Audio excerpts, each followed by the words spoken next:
War and Peace by Leo Tolstoy. Read and published by Audiobook Library. If you enjoy audiobooks, don't forget to subscribe and turn on notifications so you never miss one. Like the video if you're enjoying it, and share your thoughts or audiobook requests in the comments. Book 4, Chapter 1. Early in the year 1806, Nicholas Rostov returned home on leave. Denisov was going home to Voronezh, and Rostov persuaded him to travel with him as far as Moscow and to stay with him there. Meeting a comrade at the last post station, but one before Moscow, Denisov had drunk 3 bottles of wine with him, and despite the jolting ruts across the snow-covered road, did not once wake up on the way to Moscow, but lay at the bottom of the sleigh beside Rostov, who grew more and more impatient the nearer they got to Moscow. How much longer? How much longer? Oh, these insufferable streets, shops, bakers, signboards, street lamps, and sleighs, thought Rostov, when their leave permits had been passed at the town gate and they had entered Moscow. Denisov, we're here, he's asleep, he added, leaning forward with his whole body as if in that position he hoped to hasten the speed of the sleigh. Denisov gave no answer. There's the corner at the crossroads, where the cabman, Zakhar, has his stand, and there's Zakhar himself and still the same horse. And here's the little shop where we used to buy gingerbread. Can't you hurry up? Now then, which house is it? Asked the driver. Why, that one, right at the end, the big one. Don't you see, that's our house, said Rostov. Of course, it's our house, Denisov, we're almost there. Denisov raised his head, coughed, and made no answer. Dmitri, said Rostov to his valet on the box, those lights are in our house, aren't they? Yes, sir, and there's a light in your father's study. Then they've not gone to bed yet. What do you think? Mine now, don't forget to put out my new coat, added Rostov, fingering his new mustache. Now then, get on, he shouted to the driver. Do wake up, Vaska, he went on, turning to Denisov, whose head was again nodding. Come, get on, you shall have 3 rubles for vodka. Get on, Rostov shouted, when the sleigh was only 3 houses from his door. It seemed to him the horses were not moving at all. At last, the sleigh bore to the right, drew up at an entrance, and Rostov saw overhead the old familiar cornice with a bit of plaster broken off, the porch, and the post by the side of the pavement. He sprang out before the sleigh stopped and ran into the hall. The house stood cold and silent, as if quite regardless of who had come to it. There was no one in the hall.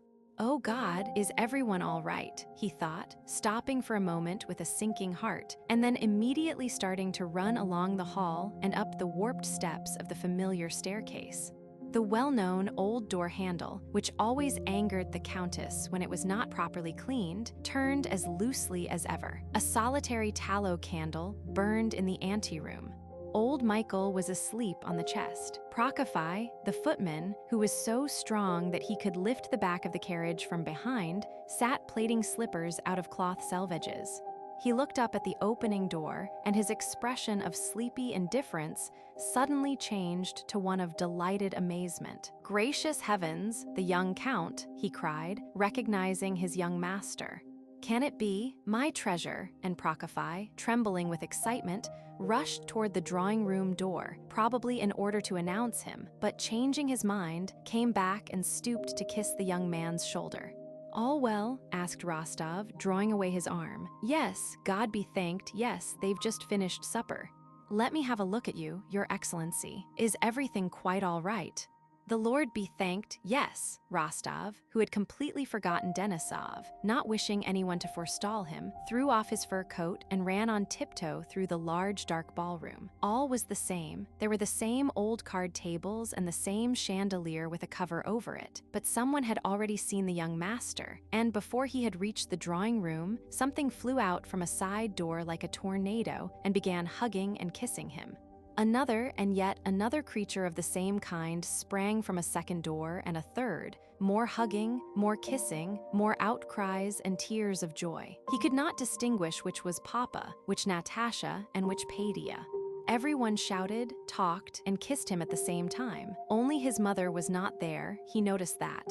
And I did not know, Nicholas. My darling, here he is, our own, Kalia, dear fellow.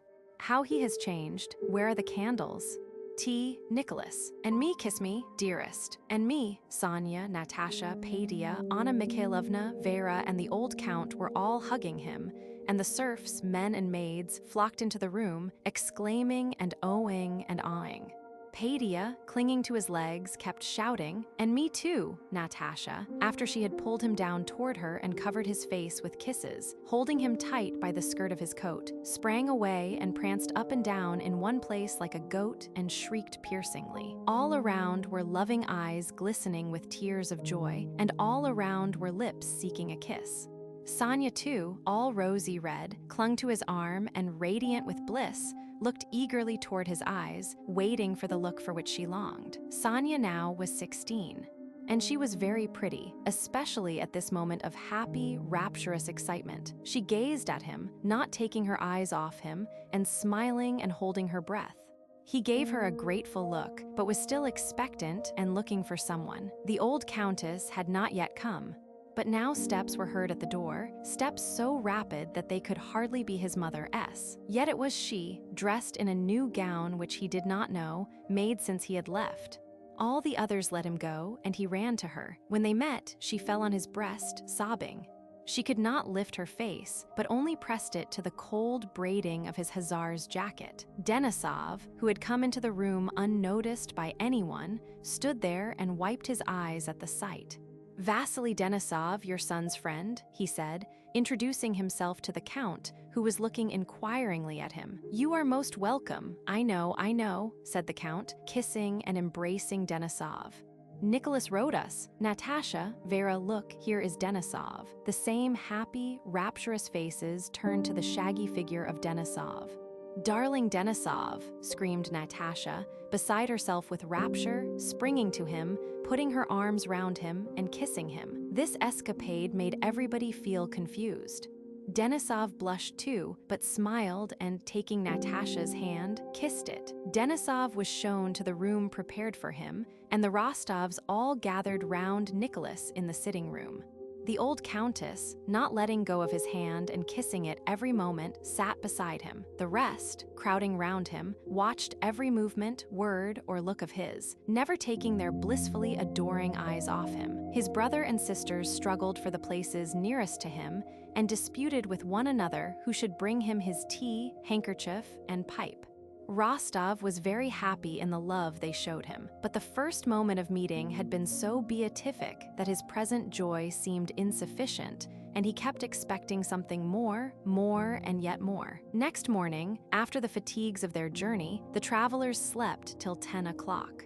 In the room next to their bedroom, there was a confusion of sabers, satchels, saber-tashes, open portmanteaus, and dirty boots. 2 freshly cleaned pairs with spurs had just been placed by the wall. The servants were bringing in jugs and basins, hot water for shaving, and their well-brushed clothes. There was a masculine odor and a smell of tobacco. "Hallo, Gwiska, my pipe," came Vasili Denisov's husky voice. "Wostov, get up." Rostov, rubbing his eyes that seemed glued together, raised his disheveled head from the hot pillow. "Why is it late?" "Late, it's nearly 10 o'clock," answered Natasha's voice. A rustle of starched petticoats and the whispering and laughter of girls' voices came from the adjoining room. The door was opened a crack, and there was a glimpse of something blue, of ribbons, black hair, and merry faces. It was Natasha, Sonia, and Padia, who had come to see whether they were getting up. "Nicholas, get up!" Natasha's voice was again heard at the door. Directly, meanwhile, Padia, having found and seized the sabers in the outer room, with the delight boys feel at the sight of a military elder brother, and forgetting that it was unbecoming for the girls to see men undressed, opened the bedroom door. "Is this your saber?" he shouted. The girls sprang aside. Denisov hid his hairy legs under the blanket, looking with a scared face at his comrade for help. The door, having let Padia in, closed again. A sound of laughter came from behind it. "Nicholas, come out in your dressing gown," said Natasha's voice. "Is this your saber?" asked Padia, "or is it yours?" he said, addressing the black-mustached Denisov with servile deference. Rostov hurriedly put something on his feet, drew on his dressing gown, and went out. Natasha had put on one spurred boot and was just getting her foot into the other. Sonia, when he came in, was twirling round and was about to expand her dresses into a balloon and sit down. They were dressed alike in new pale blue frocks and were both fresh, rosy, and bright. Sonia ran away, but Natasha, taking her brother's arm, led him into the sitting room where they began talking. They hardly gave one another time to ask questions and give replies concerning 1,000 little matters which could not interest anyone but themselves. Natasha laughed at every word he said or that she said herself, not because what they were saying was amusing, but because she felt happy and was unable to control her joy, which expressed itself by laughter. "Oh, how nice, how splendid," she said to everything. Rostov felt that, under the influence of the warm rays of love, that childlike smile which had not once appeared on his face since he left home now for the first time after 18 months again, brightened his soul and his face. "No, but listen," she said. "Now you are quite a man, aren't you? I'm awfully glad you're my brother." She touched his mustache. "I want to know what you men are like. Are you the same as we?" "No." "Why did Sonia run away?" asked Rostov.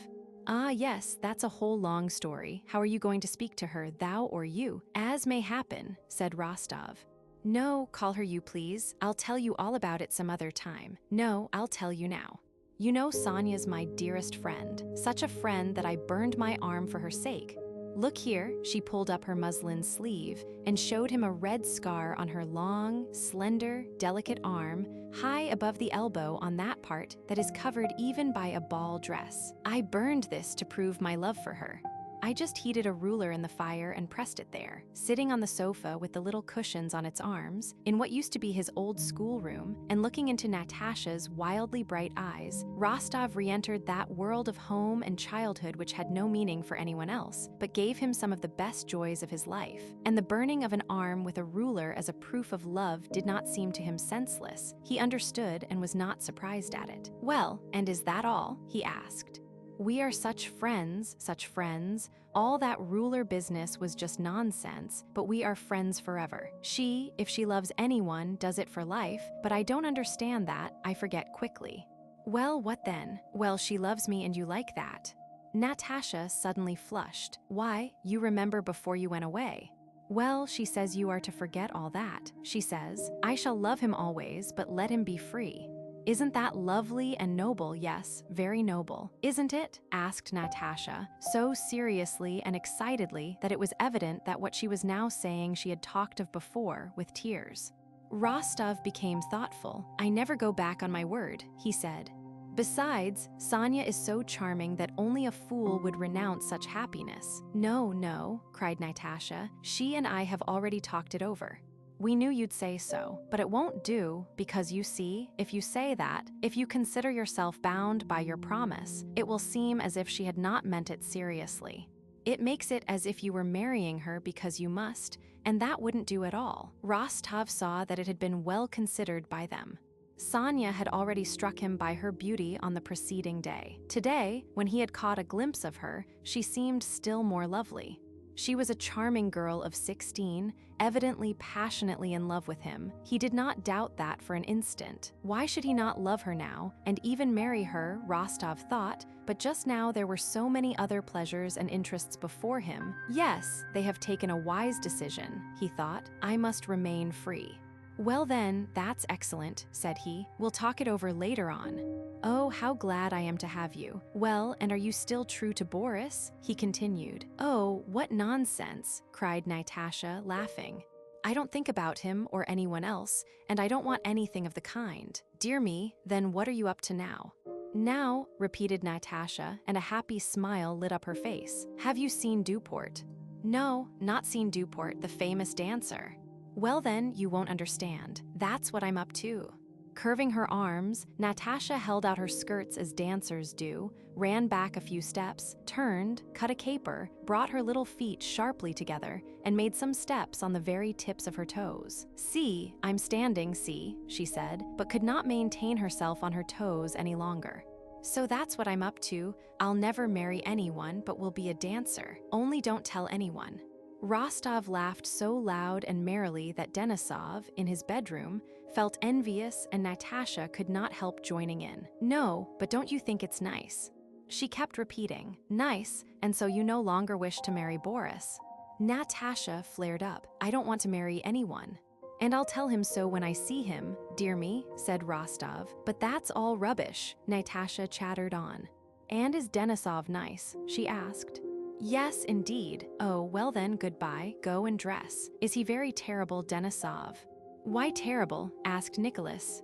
"No, Vaska is a splendid fellow. You call him Vaska? That's funny, and is he very nice?" "Very." "Well then, be quick, we'll all have breakfast together." And Natasha rose and went out of the room on tiptoe, like a ballet dancer, but smiling as only happy girls of 15 can smile. When Rostov met Sonya in the drawing room, he reddened. He did not know how to behave with her. The evening before, in the first happy moment of meeting, they had kissed each other, but today they felt it could not be done. He felt that everybody, including his mother and sisters, was looking inquiringly at him and watching to see how he would behave with her. He kissed her hand and addressed her not as thou, but as you, Sonya. But their eyes met and said thou, and exchanged tender kisses. Her looks asked him to forgive her for having dared, by Natasha's intermediacy, to remind him of his promise, and then thanked him for his love.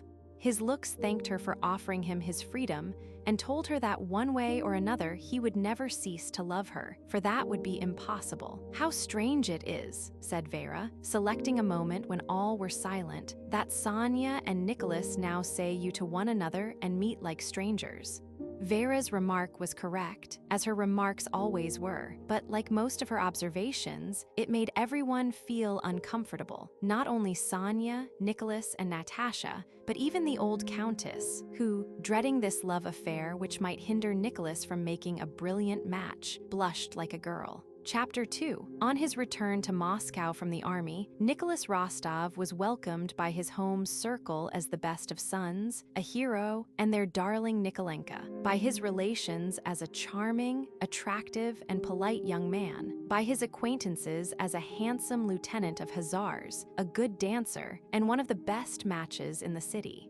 The Rostovs knew everybody in Moscow. The old count had money enough that year, as all his estates had been remortgaged, and so Nicholas, acquiring a trotter of his own, very stylish riding breeches of the latest cut, such as no one else yet had in Moscow, and boots of the latest fashion, with extremely pointed toes and small silver spurs, passed his time very gaily.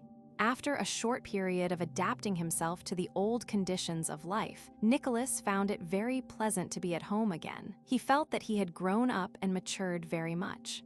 His despair at failing in a scripture examination, his borrowing money from Gavril to pay a sleigh driver, his kissing Sonya on the sly, he now recalled all this as childishness he had left immeasurably behind. Now he was a lieutenant of hussars, in a jacket laced with silver, and wearing the Cross of St. George, awarded to soldiers for bravery in action, and in the company of well-known, elderly, and respected racing men was training a trotter of his own for a race. He knew a lady on one of the boulevards whom he visited of an evening. He led the mazurka at the Arkharov's ball, talked about the war with Field Marshal Kamensky, visited the English club, and was on intimate terms with a colonel of 40 to whom Denisov had introduced him. His passion for the emperor had cooled somewhat in Moscow, but still, as he did not see him and had no opportunity of seeing him, he often spoke about him and about his love for him, letting it be understood that he had not told all and that there was something in his feelings for the emperor not everyone could understand. And with his whole soul, he shared the adoration then common in Moscow for the emperor, who was spoken of as the angel incarnate. During Rostov's short stay in Moscow, before rejoining the army, he did not draw closer to Sonya, but rather drifted away from her. She was very pretty and sweet, and evidently deeply in love with him, but he was at the period of youth when there seems so much to do that there is no time for that sort of thing, and a young man fears to bind himself and prizes his freedom, which he needs for so many other things. When he thought of Sonya during this stay in Moscow, he said to himself, "Ah, there will be, and there are, many more such girls somewhere whom I do not yet know. There will be time enough to think about love when I want to, but now I have no time." Besides, it seemed to him that the society of women was rather derogatory to his manhood. He went to balls and into ladies' society with an affectation of doing so against his will. The races, the English club, sprees with Denisov, and visits to a certain house. That was another matter and quite the thing for a dashing young hussar. At the beginning of March, old Count Ilya Rostov was very busy arranging a dinner in honor of Prince Bagration at the English club. The count walked up and down the hall in his dressing gown, giving orders to the club steward and to the famous fictist, the club's head cook, about asparagus, fresh cucumbers, strawberries, veal, and fish for this dinner. The Count had been a member and on the committee of the club from the day it was founded. To him, the club entrusted the arrangement of the festival in honor of Bagration, for few men knew so well how to arrange a feast on an open-handed, hospitable scale, and still fewer men would be so well able and willing to make up out of their own resources what might be needed for the success of the fete. The club cook and the steward listened to the Count's orders with pleased faces, for they knew that under no other management could they so easily extract a good profit for themselves from a dinner costing several thousand rubles. "Well then, mind and have cocks, comb in the turtle soup, you know. Shall we have 3 cold dishes then?" asked the cook. The Count considered. "We can't have less, yes, 3. The mayonnaise, that's one," said he, bending down a finger. "Then am I to order those large sterlets?" asked the steward. "Yes, it can't be helped if they won't take less." "Ah, dear me, I was forgetting. We must have another entree." "Ah, goodness gracious," he clutched at his head. "Who is going to get me the flowers?" "Dmitri, Dmitri, gallop off to our Moscow estate," he said to the factotum who appeared at his call. "Hurry off and tell Maxim, the gardener, to set the serfs to work. Say that everything out of the hothouses must be brought here well wrapped up in felt. I must have 200 pots here on Friday."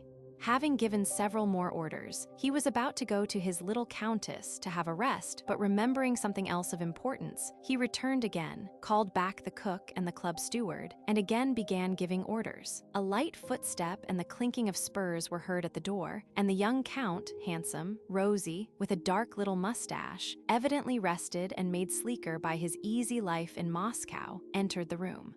"Ah, my boy, my head is in a whirl," said the old man with a smile, as if he felt a little confused before his son. "Now, if you would only help a bit, I must have singers too. I shall have my own orchestra, but shouldn't we get the gypsy singers as well? You military men like that sort of thing." "Really, Papa, I believe Prince Bagration worried himself less before the Battle of Schön-Grabern than you do now," said his son with a smile. The old count pretended to be angry. "Yes, you talk, but try it yourself," and the count turned to the cook, who, with a shrewd and respectful expression, looked observantly and sympathetically at the father and son. "What have the young people come to nowadays? A fictist," said he, "laughing at us old fellows. That's so, Your Excellency, all they have to do is to eat a good dinner, but providing it and serving it all up, that's not their business." That's it," exclaimed the count, and gaily seizing his son by both hands, he cried, "Now I've got you, so take the sleigh and pair at once and go to Bezikov S. and tell him Count Ilya has sent you to ask for strawberries and fresh pineapples. We can't get them from anyone else.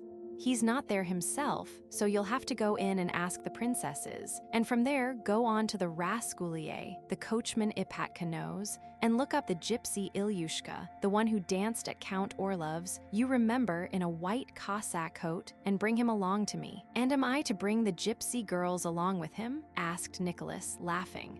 "Dear, dear." At that moment, with noiseless footsteps, and with the businesslike, preoccupied, yet meekly Christian look which never left her face, Anna Mikhailovna entered the hall. Though she came upon the Count in his dressing gown every day, he invariably became confused and begged her to excuse his costume. "No matter at all, my dear Count," she said, meekly closing her eyes. "But I'll go to Bezikov's myself. Pierre has arrived, and now we shall get anything we want from his hothouses. I have to see him in any case. He has forwarded me a letter from Boris."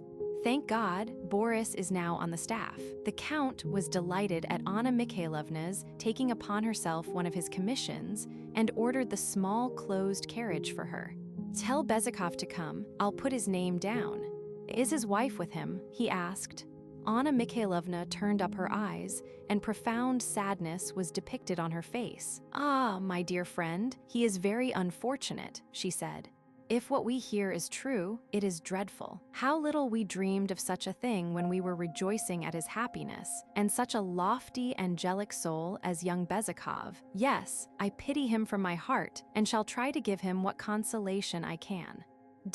What is the matter?" asked both the young and old Rostov. Anna Mikhailovna sighed deeply.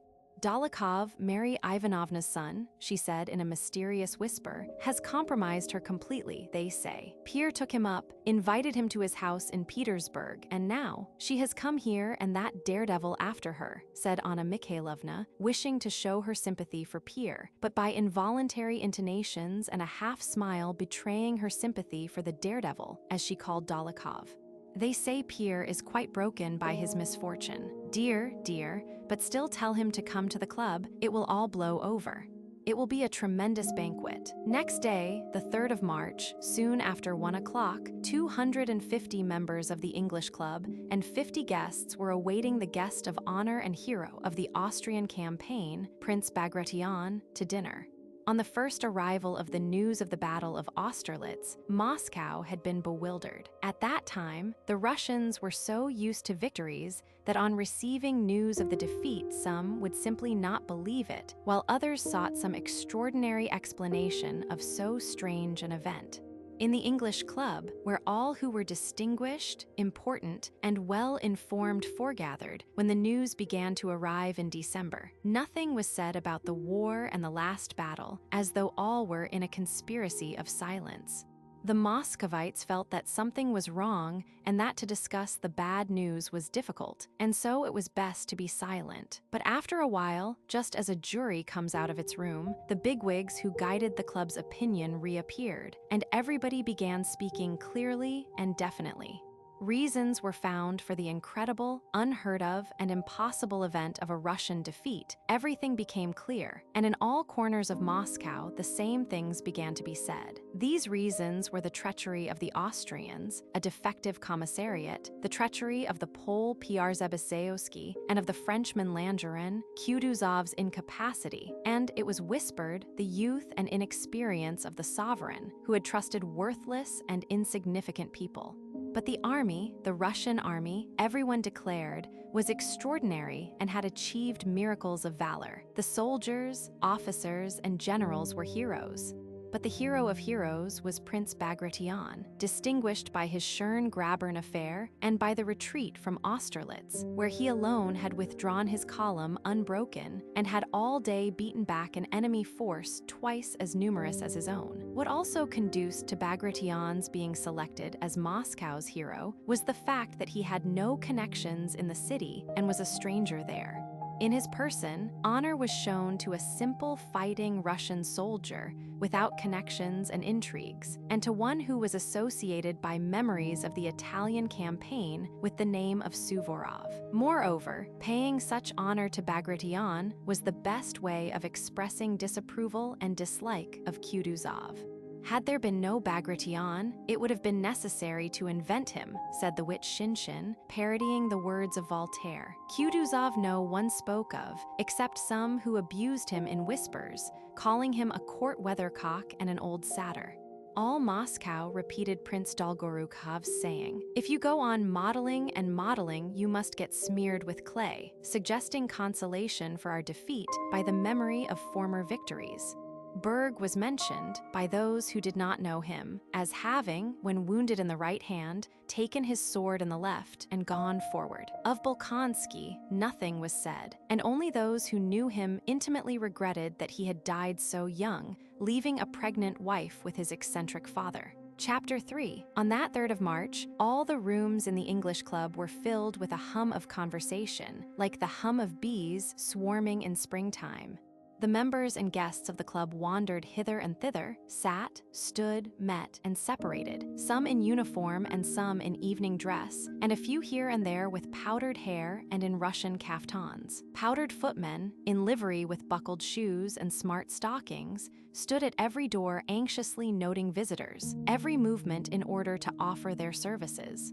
Most of those present were elderly, respected men with broad, self-confident faces, fat fingers, and resolute gestures and voices. This class of guests and members sat in certain habitual places and met in certain habitual groups.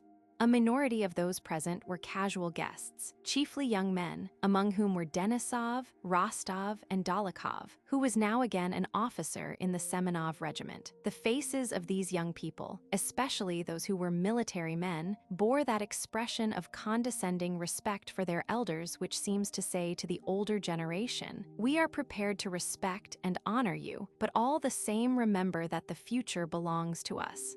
Nesvitsky was there as an old member of the club. Pierre, who at his wife's command had let his hair grow and abandoned his spectacles, went about the rooms fashionably dressed, but looking sad and dull.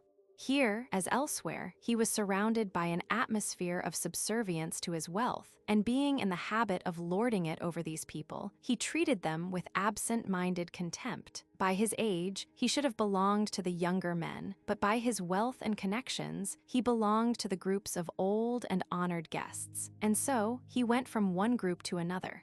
Some of the most important old men were the center of groups which even strangers approached respectfully to hear the voices of well-known men. The largest circles formed round Count Rostopchin, Valuev, and Narishkin. Rostopchin was describing how the Russians had been overwhelmed by flying Austrians and had had to force their way through them with bayonets. Valuev was confidentially telling that Uvarov had been sent from Petersburg to ascertain what Moscow was thinking about Austerlitz. In the third circle, Narishkin was speaking of the meeting of the Austrian Council of War at which Suvorov crowed like a cock in reply to the nonsense talked by the Austrian generals. Shinshin, standing close by, tried to make a joke, saying that Kutuzov had evidently failed to learn from Suvorov even so simple a thing as the art of crowing like a cock. But the elder members glanced severely at the wit, making him feel that in that place and on that day, it was improper to speak so of Kutuzov.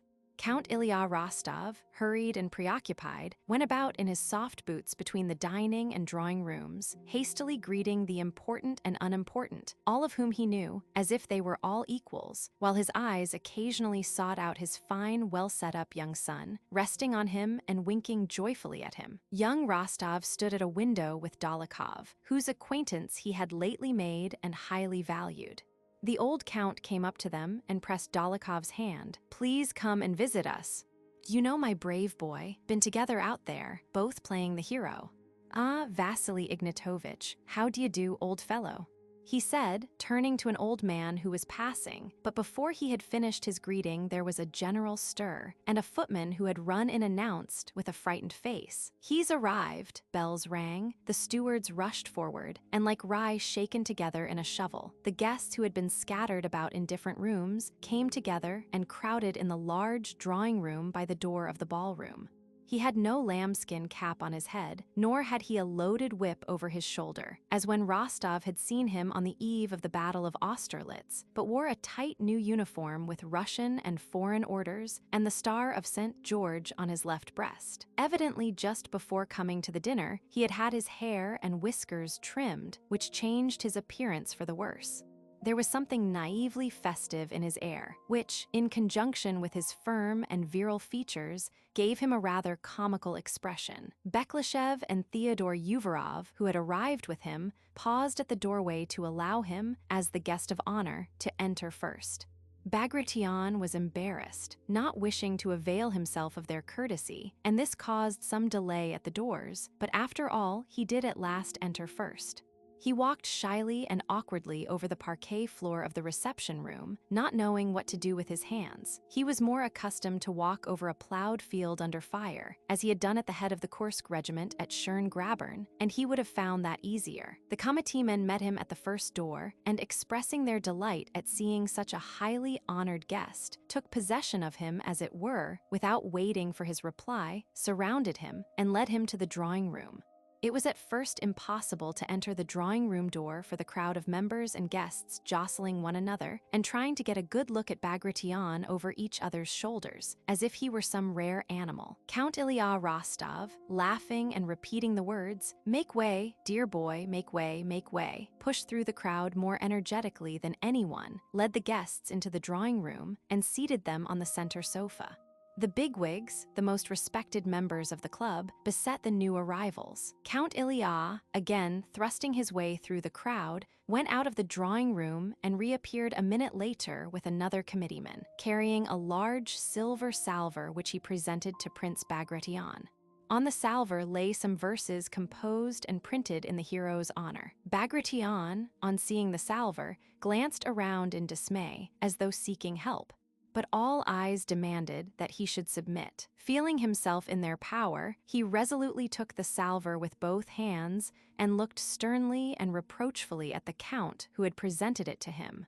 Someone obligingly took the dish from Bagration, or he would, it seemed, have held it till evening and have gone in to dinner with it, and drew his attention to the verses. "Well, I will read them then," Bagration seemed to say, and, fixing his weary eyes on the paper, began to read them with a fixed and serious expression.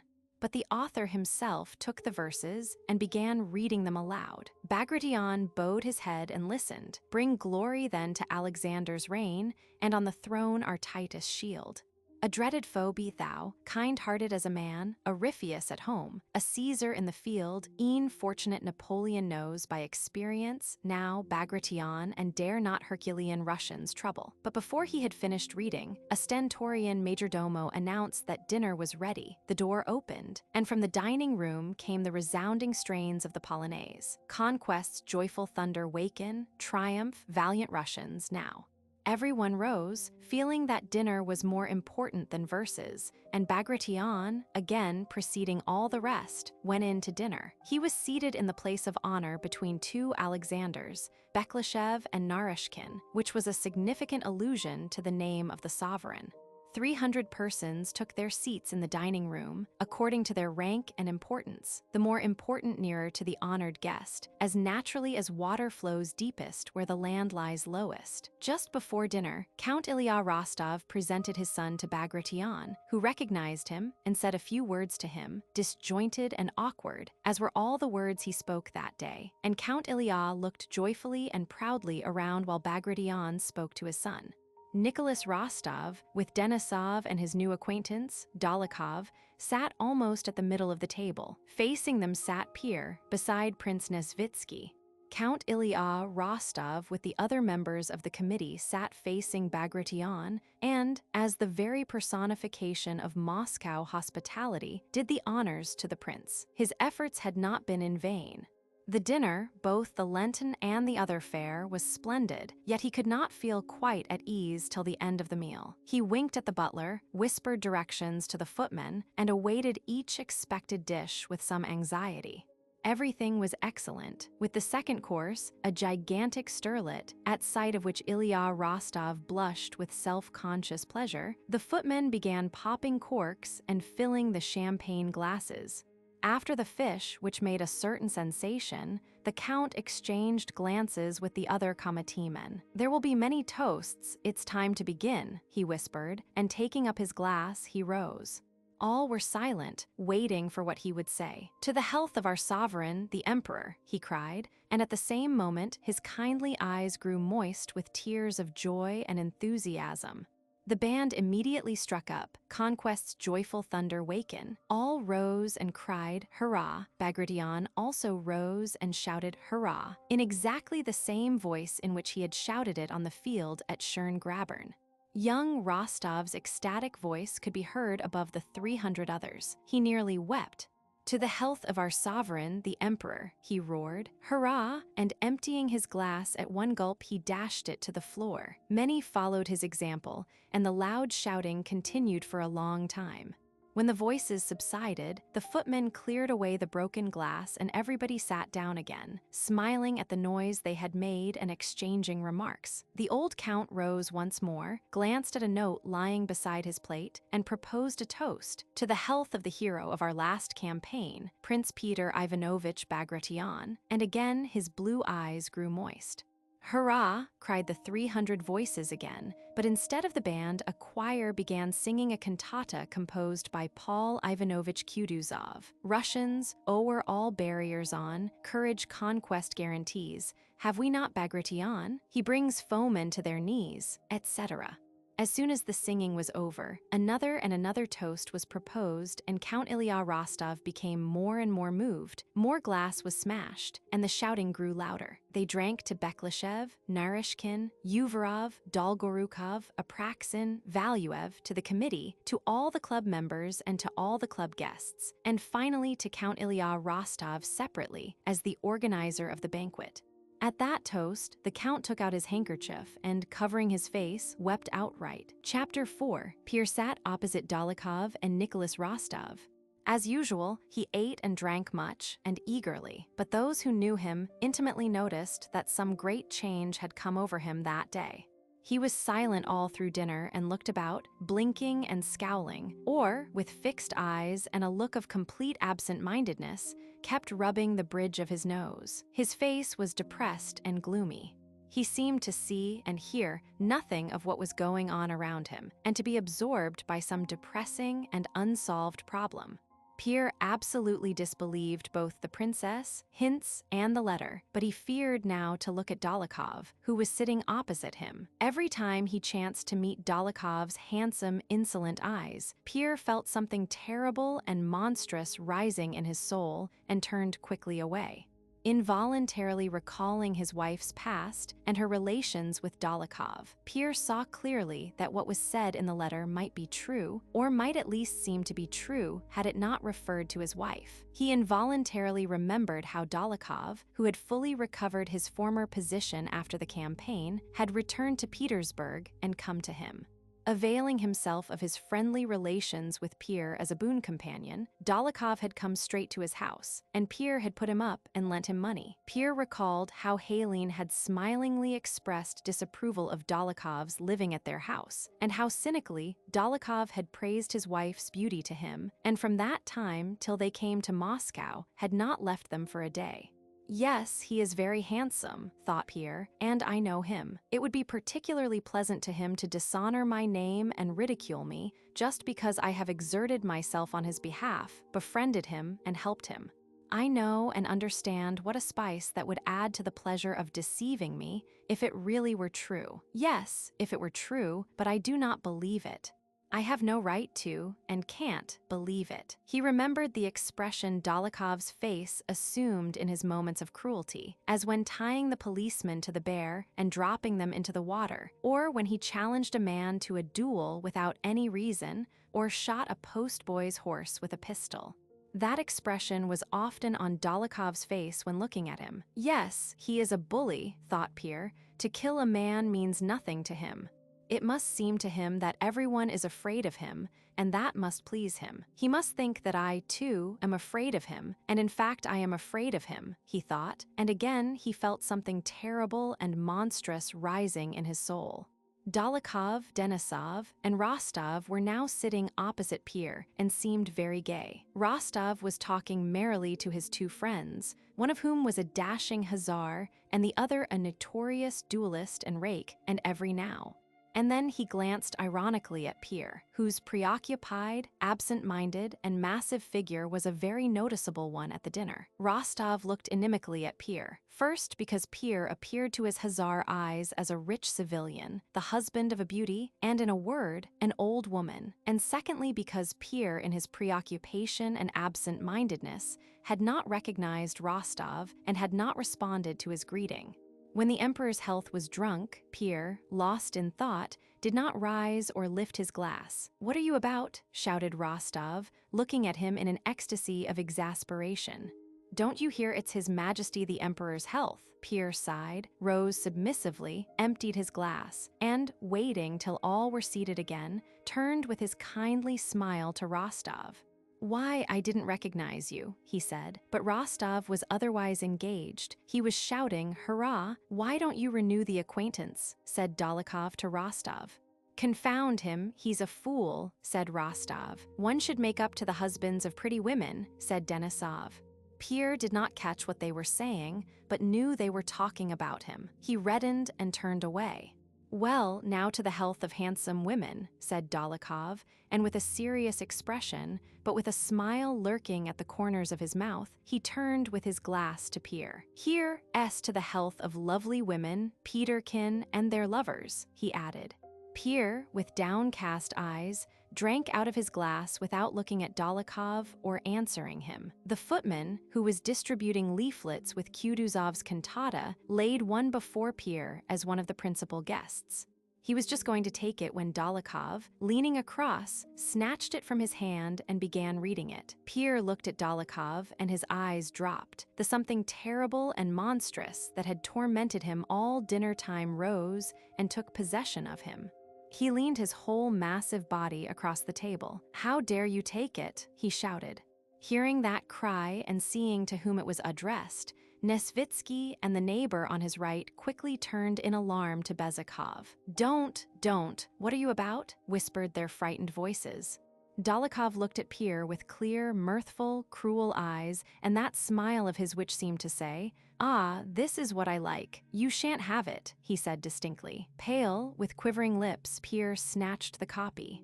You, scoundrel, I challenge you," he ejaculated, and pushing back his chair, he rose from the table. At the very instant he did this and uttered those words, Pierre felt that the question of his wife's guilt which had been tormenting him the whole day was finally and indubitably answered in the affirmative. He hated her and was forever sundered from her. Despite Denisov's request that he would take no part in the matter, Rostov agreed to be Dólokhov's second, and after dinner he discussed the arrangements for the duel with Nesvitsky, Bezukhov's second.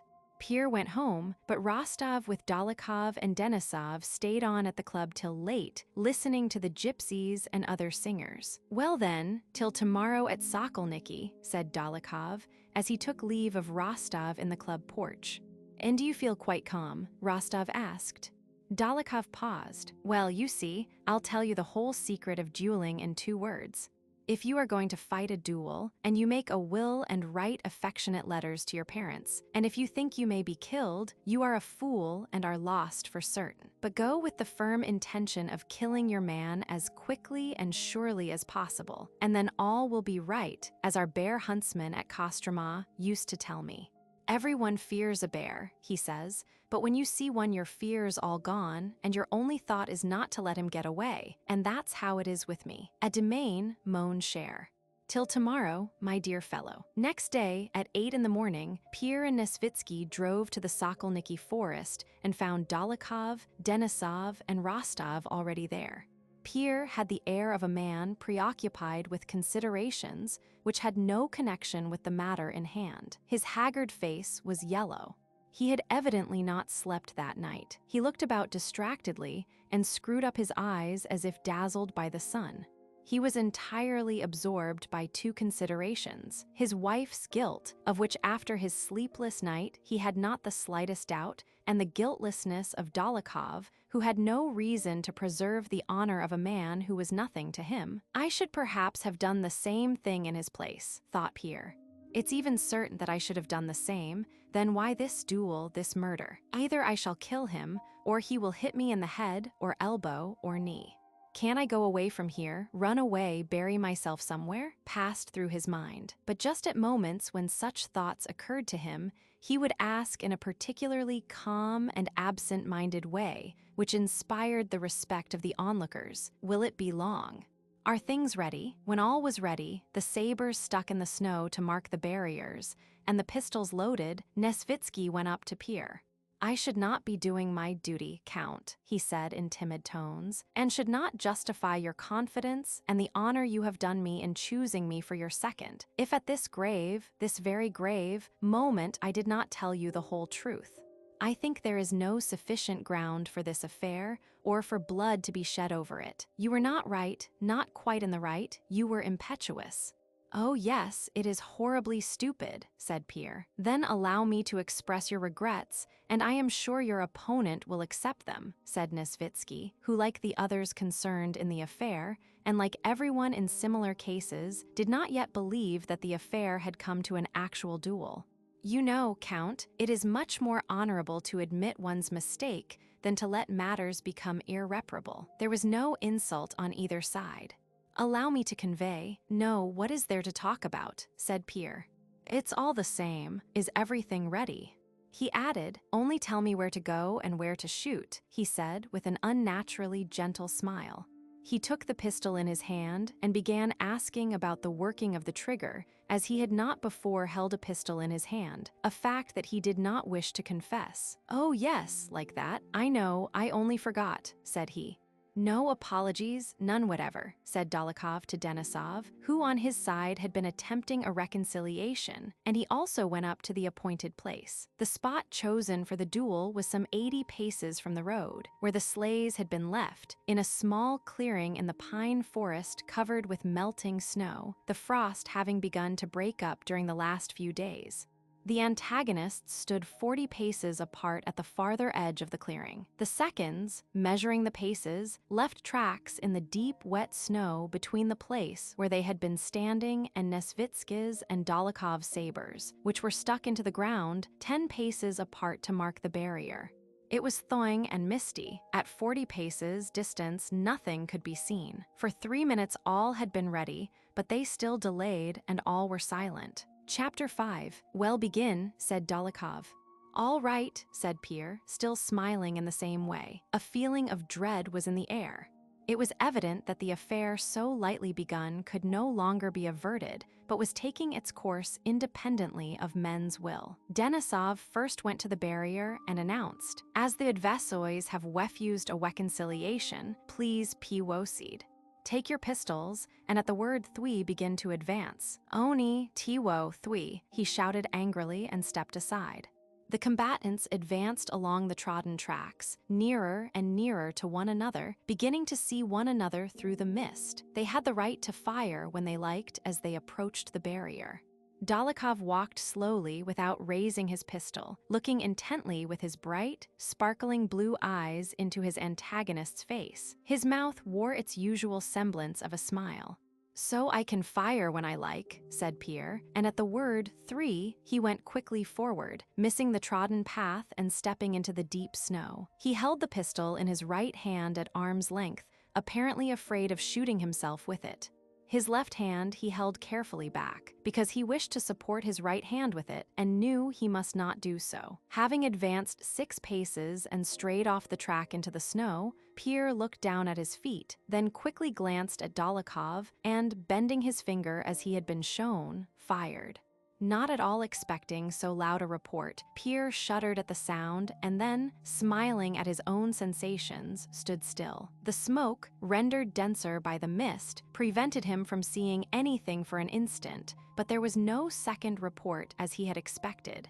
He only heard Dólokhov's hurried steps, and his figure came in view through the smoke. He was pressing one hand to his left side, while the other clutched his drooping pistol. His face was pale. Rostov ran toward him and said something. "No, muttered Dólokhov through his teeth. "No, it's not over." And after stumbling a few staggering steps right up to the saber, he sank on the snow beside it. His left hand was bloody. He wiped it on his coat and supported himself with it. His frowning face was pallid and quivered. Began Dólokhov, but could not at first pronounce the word. "Please," he uttered with an effort. Pierre, hardly restraining his sobs, began running toward Dólokhov and was about to cross the space between the barriers when Dólokhov cried, "To your barrier," and Pierre, grasping what was meant, stopped by his saber. Only 10 paces divided them. Dólokhov lowered his head to the snow, greedily bit at it, again raised his head, adjusted himself, drew in his legs, and sat up, seeking a firm center of gravity. He sucked and swallowed the cold snow. His lips quivered, but his eyes, still smiling, glittered with effort and exasperation as he mustered his remaining strength. He raised his pistol and aimed. "Sideways, cover yourself with your pistol," ejaculated Nesvitsky. "Cover yourself," even Denisov cried to his adversary. Pierre, with a gentle smile of pity and remorse, his arms and legs helplessly spread out, stood with his broad chest directly facing Dólokhov and looked sorrowfully at him. Denisov, Rostov, and Nesvitsky closed their eyes. At the same instant, they heard a report and Dolokhov's angry cry. "Missed," shouted Dólokhov, and he lay helplessly, face downwards on the snow. Pierre clutched his temples and, turning round, went into the forest, trampling through the deep snow and muttering incoherent words. "Folly, folly, death, lies," he repeated, puckering his face. Nesvitsky stopped him and took him home. Rostov and Denisov drove away with the wounded Dólokhov. The latter lay silent in the sleigh with closed eyes and did not answer a word to the questions addressed to him. But on entering Moscow, he suddenly came to and, lifting his head with an effort, took Rostov, who was sitting beside him, by the hand. Rostov was struck by the totally altered and unexpectedly rapturous and tender expression on Dolokhov's face. "Well, how do you feel?" he asked. "Bad, but it's not that, my friend," said Dólokhov with a gasping voice. "Where are we?" "In Moscow, I know. I don't matter, but I have killed her, killed." "She won't get over it, she won't survive." "Who?" asked Rostov. My mother, my angel, my adored angel mother." And Dólokhov pressed Rostov's hand and burst into tears. When he had become a little quieter, he explained to Rostov that he was living with his mother, who, if she saw him dying, would not survive it. He implored Rostov to go on and prepare her. Rostov went on ahead to do what was asked, and to his great surprise learned that Dólokhov the brawler, Dólokhov the bully, lived in Moscow with an old mother and a hunchback sister, and was the most affectionate of sons and brothers. Chapter 6. Pierre had of late rarely seen his wife alone. Both in Petersburg and in Moscow, their house was always full of visitors. The night after the duel, he did not go to his bedroom, but, as he often did, remained in his father's room, that huge room in which Count Bezikov had died. He lay down on the sofa, meaning to fall asleep and forget all that had happened to him, but could not do so. Such a storm of feelings, thoughts, and memories suddenly arose within him that he could not fall asleep, nor even remain in one place, but had to jump up and pace the room with rapid steps. Now he seemed to see her in the early days of their marriage, with bare shoulders and a languid, passionate look on her face, and then immediately he saw beside her Dolokhov's handsome, insolent, hard, and mocking face as he had seen it at the banquet, and then that same face pale, quivering, and suffering, as it had been when he reeled and sank on the snow. "What has happened?" he asked himself. "I have killed her lover, yes, killed my wife's lover. Yes, that was it, and why? How did I come to do it? Because you married her," answered an inner voice. "But in what was I to blame?" he asked. "In marrying her without loving her, in deceiving yourself and her." And he vividly recalled that moment after supper at Prince Vasili's, when he spoke those words he had found so difficult to utter, "I love you." It all comes from that. Even then I felt it, he thought. I felt then that it was not so, that I had no right to do it. And so it turns out. He remembered his honeymoon and blushed at the recollection. Particularly vivid, humiliating, and shameful was the recollection of how one day soon after his marriage, he came out of the bedroom into his study a little before noon in his silk dressing gown, and found his head steward there, who, bowing respectfully, looked into his face and at his dressing gown and smiled slightly, as if expressing respectful understanding of his employer's happiness. So this is what I was proud of. I then thought that I did not understand her. How often, when considering her character, I have told myself that I was to blame for not understanding her, for not understanding that constant composure and complacency and lack of all interests or desires, and the whole secret lies in the terrible truth that she is a depraved woman. Now I have spoken that terrible word to myself, all has become clear. Anatole used to come to borrow money from her and used to kiss her naked shoulders. She did not give him the money, but let herself be kissed. Her father in jest tried to rouse her jealousy, and she replied with a calm smile that she was not so stupid as to be jealous. "Let him do what he pleases," she used to say of me. One day, I asked her if she felt any symptoms of pregnancy. She laughed contemptuously and said she was not a fool to want to have children, and that she was not going to have any children by me. Then he recalled the coarseness and bluntness of her thoughts and the vulgarity of the expressions that were natural to her, though she had been brought up in the most aristocratic circles. "I'm not such a fool. Just you try it on, allez-vous promener," she used to say, often seeing the success she had with young and old men, and women Pierre could not understand why he did not love her. "You clear out of this." "Yes, I never loved her," said he to himself. "I knew she was a depraved woman," he repeated, "but dared not admit it to myself." And now there's Dólokhov sitting in the snow with a forced smile and perhaps dying, while meeting my remorse with some forced bravado. Pierre was one of those people who, in spite of an appearance of what is called weak character, do not seek a confidant in their troubles. He digested his sufferings alone. "It is all her fault," he said to himself. "But what of that? Why did I bind myself to her? Why did I say je vous aime to her, which was a lie and worse than a lie? I am guilty and must endure. What, a slur on my name? A misfortune for life? Oh, that's nonsense," he thought. "The slur on my name and honor, that's all apart from myself. I love you." Louis XVI was executed because they said he was dishonorable and a criminal, came into Pierre's head. And from their point of view, they were right, as were those two who canonized him and died a martyr's death for his sake. Then Robespierre was beheaded for being a despot. Who is right and who is wrong? No one. But if you are alive, tomorrow you'll die as I might have died an hour ago. And is it worth tormenting oneself when one has only a moment of life in comparison with eternity? But at the moment when he imagined himself calmed by such reflections, she suddenly came into his mind as she was at the moments when he had most strongly expressed his insincere love for her, and he felt the blood rush to his heart and had again to get up and move about and break and tear whatever came to his hand. Why did I tell her that je vous aime? He kept repeating to himself, and when he had said it for the 10th time, Moliere's words, "Mais quid diable allait-il faire dans cette gare?" occurred to him, and he began to laugh at himself. But what the devil was he doing in that galley? In the night, he called his valet and told him to pack up to go to Petersburg. He could not imagine how he could speak to her now. He resolved to go away next day and leave a letter informing her of his intention to part from her forever. Next morning, when the valet came into the room with his coffee, Pierre was lying asleep on the ottoman with an open book in his hand. He woke up and looked round for a while with a startled expression, unable to realize where he was. "The Countess told me to inquire whether your Excellency was at home," said the valet. But before Pierre could decide what answer he would send, the Countess herself, in a white satin dressing gown embroidered with silver and with simply dressed hair, 2 immense plaits twice round her lovely head like a coronet, entered the room, calm and majestic, except that there was a wrathful wrinkle on her rather prominent marble brow. With her imperturbable calm, she did not begin to speak in front of the valet. She knew of the duel and had come to speak about it.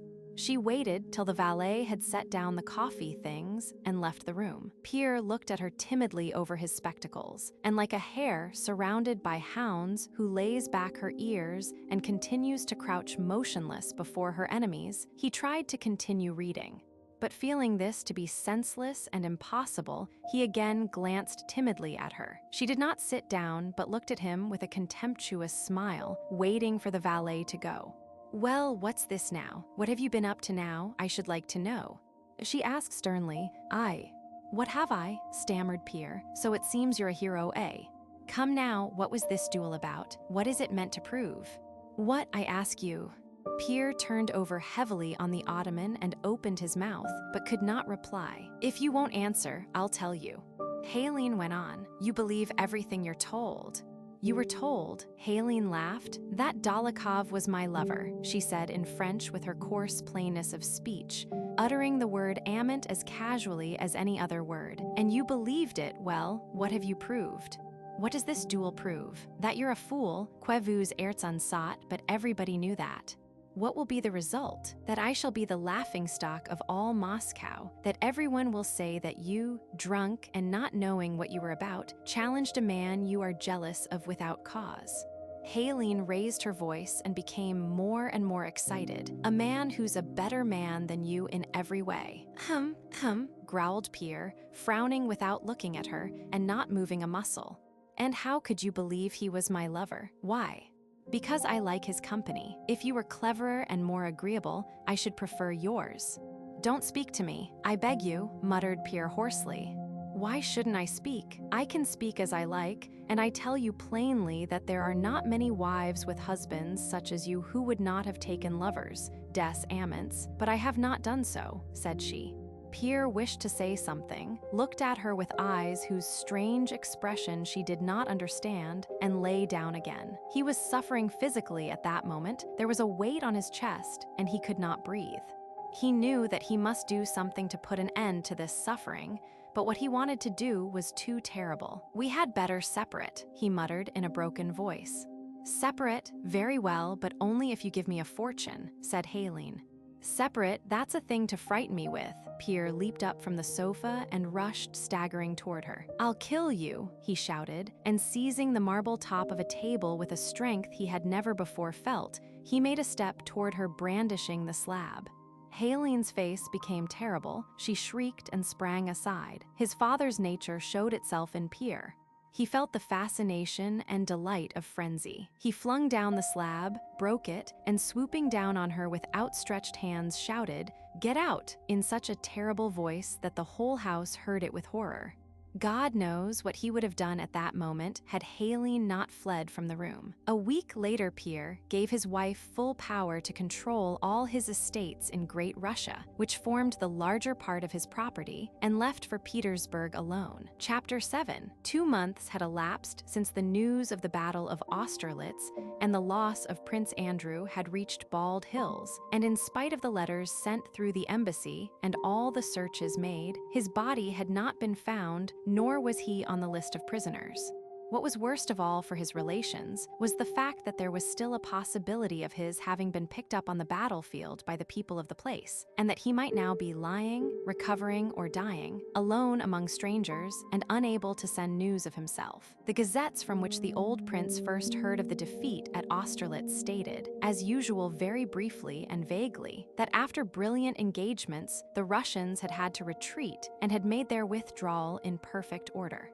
The old prince understood from this official report that our army had been defeated. A week after the Gazette report of the Battle of Austerlitz came a letter from Kutuzov informing the prince of the fate that had befallen his son. "Your son," wrote Kutuzov, "fell before my eyes, a standard in his hand, and at the head of a regiment. He fell as a hero, worthy of his father and his fatherland. To the great regret of myself and of the whole army, it is still uncertain whether he is alive or not. I comfort myself and you with the hope that your son is alive, for otherwise he would have been mentioned among the officers found on the field of battle, a list of whom has been sent me under flag of truce." After receiving this news late in the evening, when he was alone in his study, the old prince went for his walk as usual next morning, but he was silent with his steward, the gardener, and the architect, and though he looked very grim, he said nothing to anyone. When Princess Mary went to him at the usual hour, he was working at his lathe and, as usual, did not look round at her. "Ah, Princess Mary," he said suddenly in an unnatural voice, throwing down his chisel. The wheel continued to revolve by its own impetus, and Princess Mary long remembered the dying creak of that wheel, which merged in her memory with what followed. She approached him, saw his face, and something gave way within her.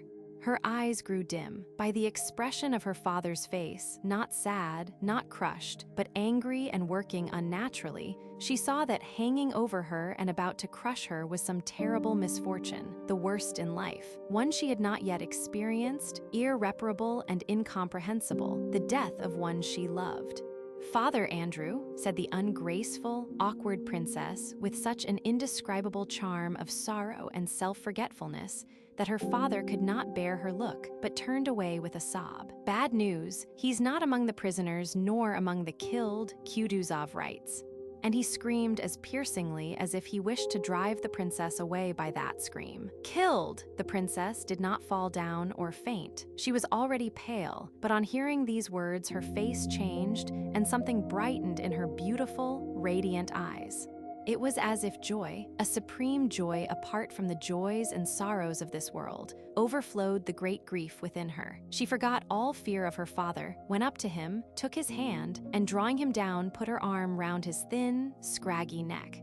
"Father," she said, "do not turn away from me, let us weep together." "Scoundrels, blackguards," shrieked the old man, turning his face away from her.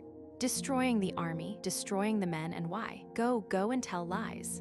The princess sank helplessly into an armchair beside her father and wept. She saw her brother now as he had been at the moment when he took leave of her and of lies, his look tender yet proud.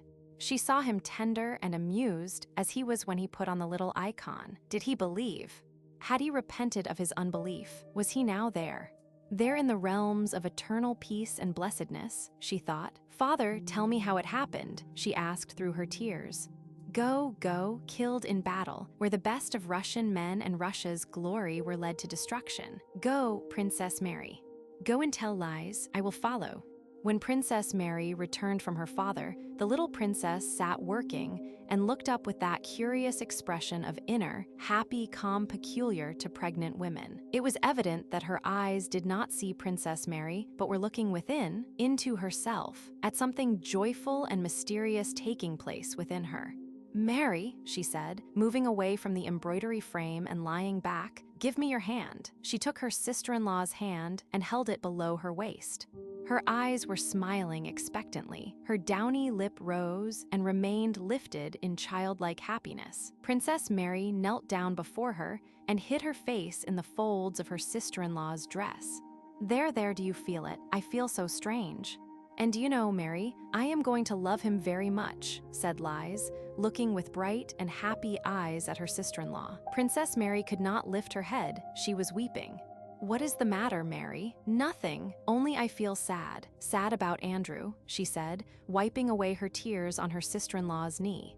Several times in the course of the morning, Princess Mary began trying to prepare her sister-in-law, and every time began to cry. Unobservant as was the little princess, these tears, the cause of which she did not understand, agitated her.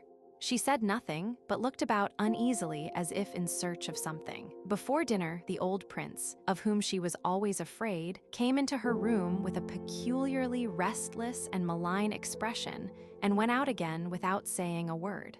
She looked at Princess Mary, then sat thinking for a while with that expression of attention to something within her that is only seen in pregnant women, and suddenly began to cry. "Has anything come from Andrew?"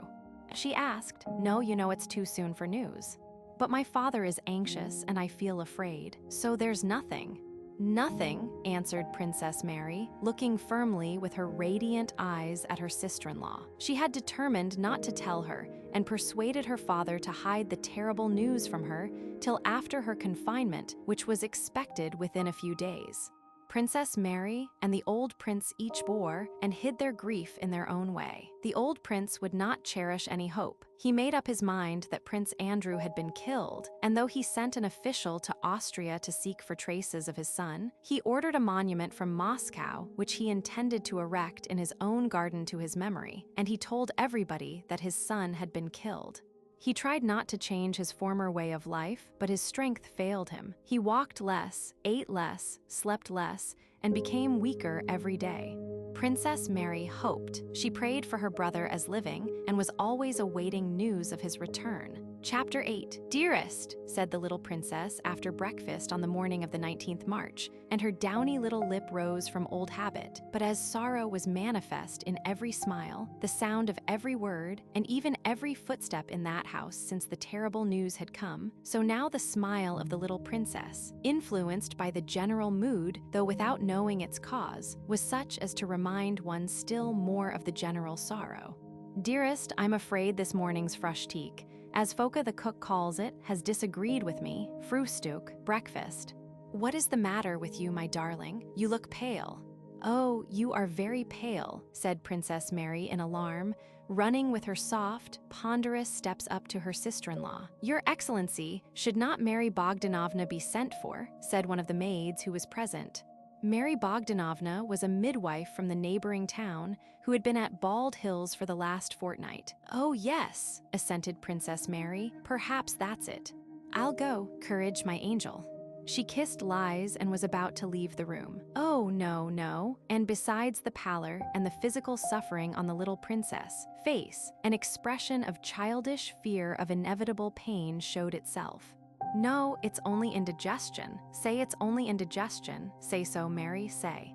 And the little princess began to cry capriciously like a suffering child and to wring her little hands even with some affectation. Princess Mary ran out of the room to fetch Mary Bogdanovna. Mon Dieu, oh," she heard as she left the room. The midwife was already on her way to meet her, rubbing her small, plump white hands with an air of calm importance. "Mary Bogdanovna, I think it's beginning," said Princess Mary, looking at the midwife with wide-open eyes of alarm. "Well, the Lord be thanked, Princess," said Mary Bogdanovna, not hastening her steps. "You young ladies should not know anything about it. But how is it the doctor from Moscow is not here yet?" said the princess.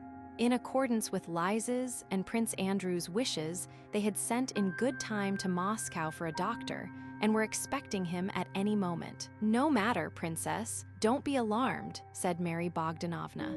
"We'll manage very well without a doctor." 5 minutes later, Princess Mary from her room heard something heavy being carried by. She looked out. The men servants were carrying the large leather sofa from Prince Andrew's study into the bedroom.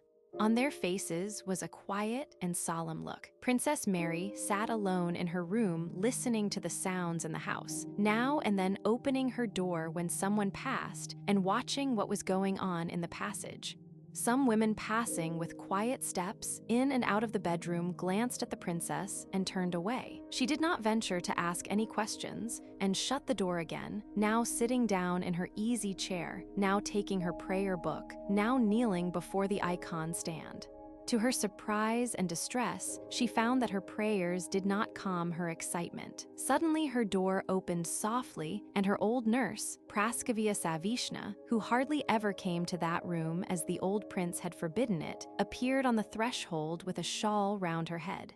"I've come to sit with you a bit, Masha," said the nurse, "and here I've brought the prince's wedding candles to light before his saint, my angel," she said with a sigh. "Oh, nurse, I'm so glad. God is merciful, Bertie."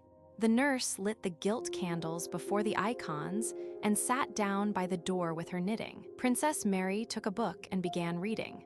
Only when footsteps or voices were heard did they look at one another, the princess anxious and inquiring, the nurse encouraging. Everyone in the house was dominated by the same feeling that Princess Mary experienced as she sat in her room. But owing to the superstition that the fewer the people who know of it, the less a woman in travail suffers, everyone tried to pretend not to know. No one spoke of it, but apart from the ordinary staid and respectful good manners habitual in the prince's household, a common anxiety, a softening of the heart, and a consciousness that something great and mysterious was being accomplished at that moment made itself felt. There was no laughter in the maids' large hall. In the men servants' hall all sat waiting, silently and alert. In the outlying serfs, quarters torches and candles were burning and no one slept. The old prince, stepping on his heels, paced up and down his study and sent Tikhon to ask Mary Bogdanovna what news. "Say only that the prince told me to ask, and come and tell me her answer. Inform the prince that labor has begun," said Mary Bogdanovna, giving the messenger a significant look. Tikhon went and told the prince. "Very good," said the prince, closing the door behind him, and Tikhon did not hear the slightest sound from the study after that. After a while, he re-entered it as if to snuff the candles, and, seeing the prince was lying on the sofa, looked at him, noticed his perturbed face, shook his head, and going up to him, silently kissed him on the shoulder and left the room without snuffing the candles or saying why he had entered. The most solemn mystery in the world continued its course. Evening passed, night came, and the feeling of suspense and softening of heart in the presence of the unfathomable did not lessen but increased. No one slept. It was one of those March nights when winter seems to wish to resume its sway and scatters its last snows and storms with desperate fury. A relay of horses had been sent up the highroad to meet the German doctor from Moscow, who was expected every moment, and men on horseback with lanterns were sent to the crossroads to guide him over the country road with its hollows and snow-covered pools of water. Princess Mary had long since put aside her book. She sat silent, her luminous eyes fixed on her nurse's wrinkled face, every line of which she knew so well, on the lock of gray hair that escaped from under the kerchief, and the loose skin that hung under her chin. "God is merciful. Doctors are never needed," she said. Suddenly, a gust of wind beat violently against the casement of the window, from which the double frame had been removed. By order of the prince, one window frame was removed in each room as soon as the larks returned, and, forcing open a loosely closed latch, set the damask curtain flapping and blew out the candle with its chill, snowy draught. Princess Mary shuddered. Her nurse, putting down the stocking she was knitting, went to the window and leaning out tried to catch the open casement. The cold wind flapped the ends of her kerchief and her loose locks of gray hair. "Princess, my dear, there's someone driving up the avenue," she said, holding the casement and not closing it, "with lanterns. Most likely the doctor." "Oh my God, thank God," said Princess Mary. "I must go and meet him. He does not know Russian." Princess Mary threw a shawl over her head and ran to meet the newcomer. As she was crossing the anteroom, she saw through the window a carriage with lanterns standing at the entrance. She went out on the stairs. On a banister post stood a tallow candle which guttered in the draught. On the landing below, Philip, the footman, stood looking scared and holding another candle. Still lower, beyond the turn of the staircase, one could hear the footstep of someone in thick felt boots, and a voice that seemed familiar to Princess Mary was saying something. "Thank God," said the voice. "And father, gone to bed," replied the voice of Dimayon, the house steward, who was downstairs. Then the voice said something more, Dimayon replied, and the steps in the felt boots approached the unseen bend of the staircase more rapidly. "It's Andrew," thought Princess Mary.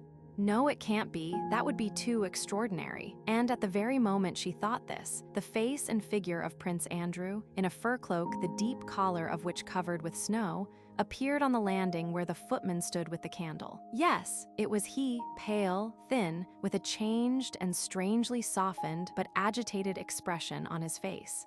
He came up the stairs and embraced his sister. "You did not get my letter?" he asked, and not waiting for a reply, which he would not have received, for the princess was unable to speak. He turned back, rapidly mounted the stairs again with the doctor who had entered the hall after him. They had met at the last post station, and again embraced his sister. What a strange fate, Masha darling. And having taken off his cloak and felt boots, he went to the little princess' apartment. Chapter 9. The little princess lay supported by pillows, with a white cap on her head. The pains had just left her. Strands of her black hair lay round her inflamed and perspiring cheeks. Her charming rosy mouth with its downy lip was open, and she was smiling joyfully. Prince Andrew entered and paused facing her at the foot of the sofa on which she was lying. Her glittering eyes, filled with childlike fear and excitement, rested on him without changing their expression. "I love you all and have done no harm to anyone. Why must I suffer so? Help me," her look seemed to say. She saw her husband, but did not realize the significance of his appearance before her now. Prince Andrew went round the sofa and kissed her forehead. "My darling," he said, a word he had never used to her before. "God is merciful." She looked at him inquiringly and with childlike reproach. "I expected help from you, and I get none from you either," said her eyes. She was not surprised at his having come. She did not realize that he had come. His coming had nothing to do with her sufferings or with their relief. The pangs began again, and Mary Bogdanovna advised Prince Andrew to leave the room. The doctor entered. Prince Andrew went out and, meeting Princess Mary, again joined her. They began talking in whispers, but their talk broke off at every moment. They waited and listened. "Go, dear," said Princess Mary. Prince Andrew went again to his wife and sat waiting in the room next to hers. A woman came from the bedroom with a frightened face and became confused when she saw Prince Andrew. He covered his face with his hands and remained so for some minutes. Piteous, helpless animal moans came through the door. Prince Andrew got up, went to the door, and tried to open it. Someone was holding it shut. "You can't come in, you can't," said a terrified voice from within. He began pacing the room. The screaming ceased, and a few more seconds went by. Then suddenly, a terrible shriek. It could not be hers. She could not scream like that, came from the bedroom. Prince Andrew ran to the door. The scream ceased, and he heard the wail of an infant. "What have they taken a baby in there for?" thought Prince Andrew in the first second. A baby? What baby? Why is there a baby there? Or is the baby born? Then suddenly he realized the joyful significance of that wail. Tears choked him, and leaning his elbows on the window sill, he began to cry, sobbing like a child.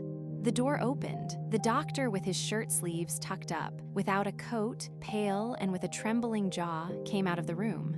Prince Andrew turned to him, but the doctor gave him a bewildered look and passed by without a word. A woman rushed out and, seeing Prince Andrew, stopped, hesitating on the threshold. He went into his wife's room. She was lying dead, in the same position he had seen her in 5 minutes before, and, despite the fixed eyes and the pallor of the cheeks, the same expression was on her charming, childlike face, with its upper lip covered with tiny black hair. "I love you all and have done no harm to anyone, and what have you done to me?" said her charming, pathetic, dead face. In a corner of the room, something red and tiny gave a grunt and squealed in Mary Bogdanovna's trembling white hands. 2 hours later, Prince Andrew, stepping softly, went into his father's room. The old man already knew everything. He was standing close to the door, and as soon as it opened, his rough, old arms closed like a vice round his son's neck. And without a word, he began to sob like a child. 3 days later, the little princess was buried, and Prince Andrew went up the steps to where the coffin stood to give her the farewell kiss. And there in the coffin was the same face, though with closed eyes. "Ah, what have you done to me?" it still seemed to say, and Prince Andrew felt that something gave way in his soul and that he was guilty of a sin he could neither remedy nor forget. He could not weep. The old man, too, came up and kissed the waxen little hands that lay quietly crossed one on the other on her breast, and to him, too, her face seemed to say, "Ah, what have you done to me, and why?" And at the sight, the old man turned angrily away. Another 5 days passed, and then the young Prince Nicholas Andreevich was baptized. The wet nurse supported the coverlet with her chin, while the priest with a goose feather anointed the boy's little red and wrinkled soles and palms.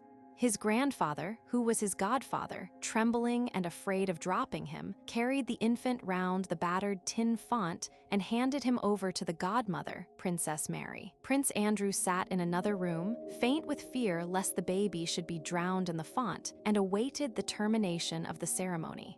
He looked up joyfully at the baby when the nurse brought it to him and nodded approval when she told him that the wax with the baby's hair had not sunk in the font, but had floated. Chapter 10. Rostov's share in Dólokhov's duel with Bezúkhov was hushed up by the efforts of the old count, and instead of being degraded to the ranks, as he expected, he was appointed an adjutant to the Governor-General of Moscow. As a result, he could not go to the country with the rest of the family, but was kept all summer in Moscow by his new duties. Dólokhov recovered, and Rostov became very friendly with him during his convalescence. Dólokhov lay ill at his mother's, who loved him passionately and tenderly, and old Mary Ivanovna, who had grown fond of Rostov for his friendship to her Fadia, often talked to him about her son. "Yes, Count," she would say, "he is too noble and pure-souled for our present, depraved world. No one now loves virtue. It seems like a reproach to everyone. Now tell me, Count, was it right, was it honorable, of Bezúkhov?" And Fadia, with his noble spirit, loved him and even now never says a word against him. Those pranks in Petersburg when they played some tricks on a policeman, didn't they do it together? And there, Bezikov got off scot-free, while Fadia had to bear the whole burden on his shoulders. Fancy what he had to go through. It's true he has been reinstated, but how could they fail to do that? I think there were not many such gallant sons of the fatherland out there as he. And now, this duel, have these people no feeling or honor? Knowing him to be an only son, to challenge him and shoot so straight, it's well God had mercy on us. And what was it for? Who doesn't have intrigues nowadays? Why, if he was so jealous, as I see things he should have shown it sooner, but he lets it go on for months. And then to call him out, reckoning on Fadia not fighting because he owed him money. What baseness, what meanness. I know you understand Fadia, my dear Count. That, believe me, is why I am so fond of you. Few people do understand him. He is such a lofty, heavenly soul. Dólokhov himself during his convalescence spoke to Rostov in a way no one would have expected of him. I know people consider me a bad man, he said. Let them, I don't care a straw about anyone but those I love. But those I love so that I would give my life for them, and the others I'd throttle if they stood in my way. I have an adored, a priceless mother, and 2 or 3 friends, you among them, and as for the rest, I only care about them in so far as they are harmful or useful. And most of them are harmful, especially the women. Yes, dear boy, he continued, I have met loving, noble, high-minded men, but I have not yet met any women, countesses or cooks, who were not venal.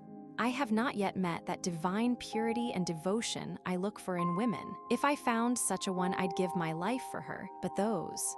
And he made a gesture of contempt. And believe me, if I still value my life, it is only because I still hope to meet such a divine creature who will regenerate, purify, and elevate me. But you don't understand it. Oh, yes, I quite understand, answered Rostov, who was under his new friend's influence. In the autumn, the Rostovs returned to Moscow. Early in the winter, Denisov also came back and stayed with them. The first half of the winter of 1806, which Nicholas Rostov spent in Moscow, was one of the happiest, merriest times for him and the whole family. Nicholas brought many young men to his parents' house.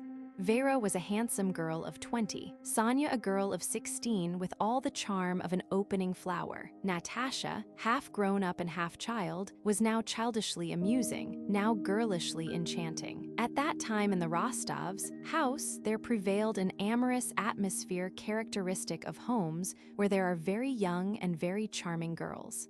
Every young man who came to the house, seeing those impressionable, smiling young faces, smiling probably at their own happiness, feeling the eager bustle around him, and hearing the fitful bursts of song and music, and the inconsequent but friendly prattle of young girls ready for anything and full of hope, experienced the same feeling, sharing with the young folk of the Rostovs' household a readiness to fall in love and an expectation of happiness.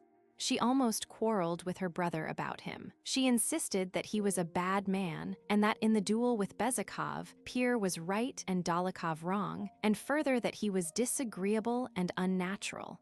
There's nothing for me to understand, she cried out with resolute self-will. He is wicked and heartless. There now, I like your Denisov, though he is a rake and all that, still I like him, so you see I do understand. I don't know how to put it. With this one, everything is calculated, and I don't like that. But Denisov... Oh, Denisov is quite different, replied Nicholas, implying that even Denisov was nothing compared to Dólokhov. You must understand what a soul there is in Dólokhov. You should see him with his mother. What a heart! Well, I don't know about that, but I am uncomfortable with him. And do you know he has fallen in love with Sonia? What nonsense! I'm certain of it, you'll see. Natasha's prediction proved true. Dólokhov, who did not usually care for the society of ladies, began to come often to the house, and the question for whose sake he came, though no one spoke of it, was soon settled. He came because of Sonia. And Sonia, though she would never have dared to say so, knew it and blushed scarlet every time Dólokhov appeared. Dólokhov often dined at the Rostovs, never missed a performance at which they were present, and went to Iogil's balls for young people which the Rostovs always attended. He was pointedly attentive to Sonia and looked at her in such a way that not only could she not bear his glances without coloring, but even the old countess and Natasha blushed when they saw his looks. It was evident that this strange, strong man was under the irresistible influence of the dark, graceful girl who loved another. Rostov noticed something new in Dólokhov's relations with Sonia, but he did not explain to himself what these new relations were. They're always in love with someone, he thought of Sonia and Natasha.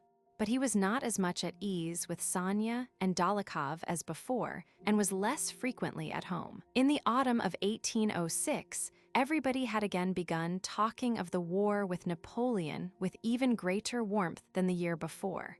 Orders were given to raise recruits, 10 men in every 1,000 for the regular army, and besides this, 9 men in every 1,000 for the militia. Everywhere Bonaparte was anathematized, and in Moscow nothing but the coming war was talked of. For the Rostov family, the whole interest of these preparations for war lay in the fact that Nicholas would not hear of remaining in Moscow and only awaited the termination of Denisov's furlough after Christmas to return with him to their regiment. His approaching departure did not prevent his amusing himself, but rather gave zest to his pleasures. He spent the greater part of his time away from home, at dinners, parties, and balls. Chapter 11. On the third day after Christmas, Nicholas dined at home, a thing he had rarely done of late. It was a grand farewell dinner, as he and Denisov were leaving to join their regiment after Epiphany. About 20 people were present, including Dólokhov and Denisov. Never had love been so much in the air, and never had the amorous atmosphere made itself so strongly felt in the Rostovs' house as at this holiday time. Seize the moments of happiness, love and be loved. That is the only reality in the world. All else is folly. It is the one thing we are interested in here, said the spirit of the place. Nicholas, having as usual exhausted 2 pairs of horses, without visiting all the places he meant to go to and where he had been invited, returned home just before dinner. As soon as he entered, he noticed and felt the tension of the amorous air in the house, and also noticed a curious embarrassment among some of those present. Sonia, Dólokhov, and the old countess were especially disturbed, and to a lesser degree Natasha. Nicholas understood that something must have happened between Sonia and Dólokhov before dinner, and with the kindly sensitiveness natural to him, was very gentle and wary with them both at dinner. On that same evening, there was to be one of the balls that Iogel, the dancing master, gave for his pupils during the holidays. "Nicholas, will you come to Iogel S? Please do," said Natasha. "He asked you, and Vasily Dmitrich is also going." Denisov. "Where would I not go at the Countess' command," said Denisov, who at the Rostovs had jocularly assumed the role of Natasha's knight. "I'm even weedy to dance the pas de châle." "If I have time," answered Nicholas, "but I promised the Arkharovs they have a party." "And you?" he asked Dólokhov, but as soon as he had asked the question, he noticed that it should not have been put. "Perhaps," coldly and angrily replied Dólokhov, glancing at Sonia, and, scowling, he gave Nicholas just such a look as he had given Pierre at the club dinner. There is something up, thought Nicholas, and he was further confirmed in this conclusion by the fact that Dólokhov left immediately after dinner. He called Natasha and asked her what was the matter. "And I was looking for you," said Natasha, running out to him. "I told you, but you would not believe it," she said triumphantly. He has proposed to Sonia. Little as Nicholas had occupied himself with Sonia of late, something seemed to give way within him at this news. Dólokhov was a suitable, and in some respects a brilliant match for the dowerless, orphan girl. From the point of view of the old countess and of society, it was out of the question for her to refuse him, and therefore Nicholas, first feeling on hearing the news, was one of anger with Sonia. He tried to say, "That's capital. Of course she'll forget her childish promises and accept the offer," but before he had time to say it, Natasha began again. And fancy, she refused him quite definitely, adding, after a pause, she told him she loved another. "Yes, my Sonia could not have done otherwise," thought Nicholas. "Much as Mama pressed her, she refused, and I know she won't change once she has said." "And Mama pressed her," said Nicholas reproachfully. "Yes," said Natasha. "Do you know, Nicholas, don't be angry, but I know you will not marry her. I know, heaven knows how, but I know for certain that you won't marry her." "Now you don't know that at all," said Nicholas, "but I must talk to her. What a darling Sonia is," he added with a smile. "Ah, she is indeed a darling, I'll send her to you." And Natasha kissed her brother and ran away. A minute later, Sonia came in with a frightened, guilty, and scared look. Nicholas went up to her and kissed her hand. This was the first time since his return that they had talked alone and about their love. "Sophie," he began, timidly at first, and then more and more boldly, "if you wish to refuse one who is not only a brilliant and advantageous match, but a splendid, noble fellow, he is my friend." Sonia interrupted him. "I have already refused," she said hurriedly. "If you are refusing for my sake, I am afraid that Sonia again interrupted. She gave him an imploring, frightened look. "Nicholas, don't tell me that," she said. "No, but I must. It may be arrogant of me, but still it is best to say it. If you refuse him on my account, I must tell you the whole truth. I love you, and I think I love you more than anyone else." "That is enough for me," said Sonia, blushing. "No, but I have been in love 1,000 times and shall fall in love again, though for no one have I such a feeling of friendship, confidence, and love as I have for you. Then I am young. Mama does not wish it. In a word, I make no promise, and I beg you to consider Dólokhov's offer," he said, articulating his friend's name with difficulty. "Don't say that to me. I want nothing. I love you as a brother and always shall, and I want nothing more.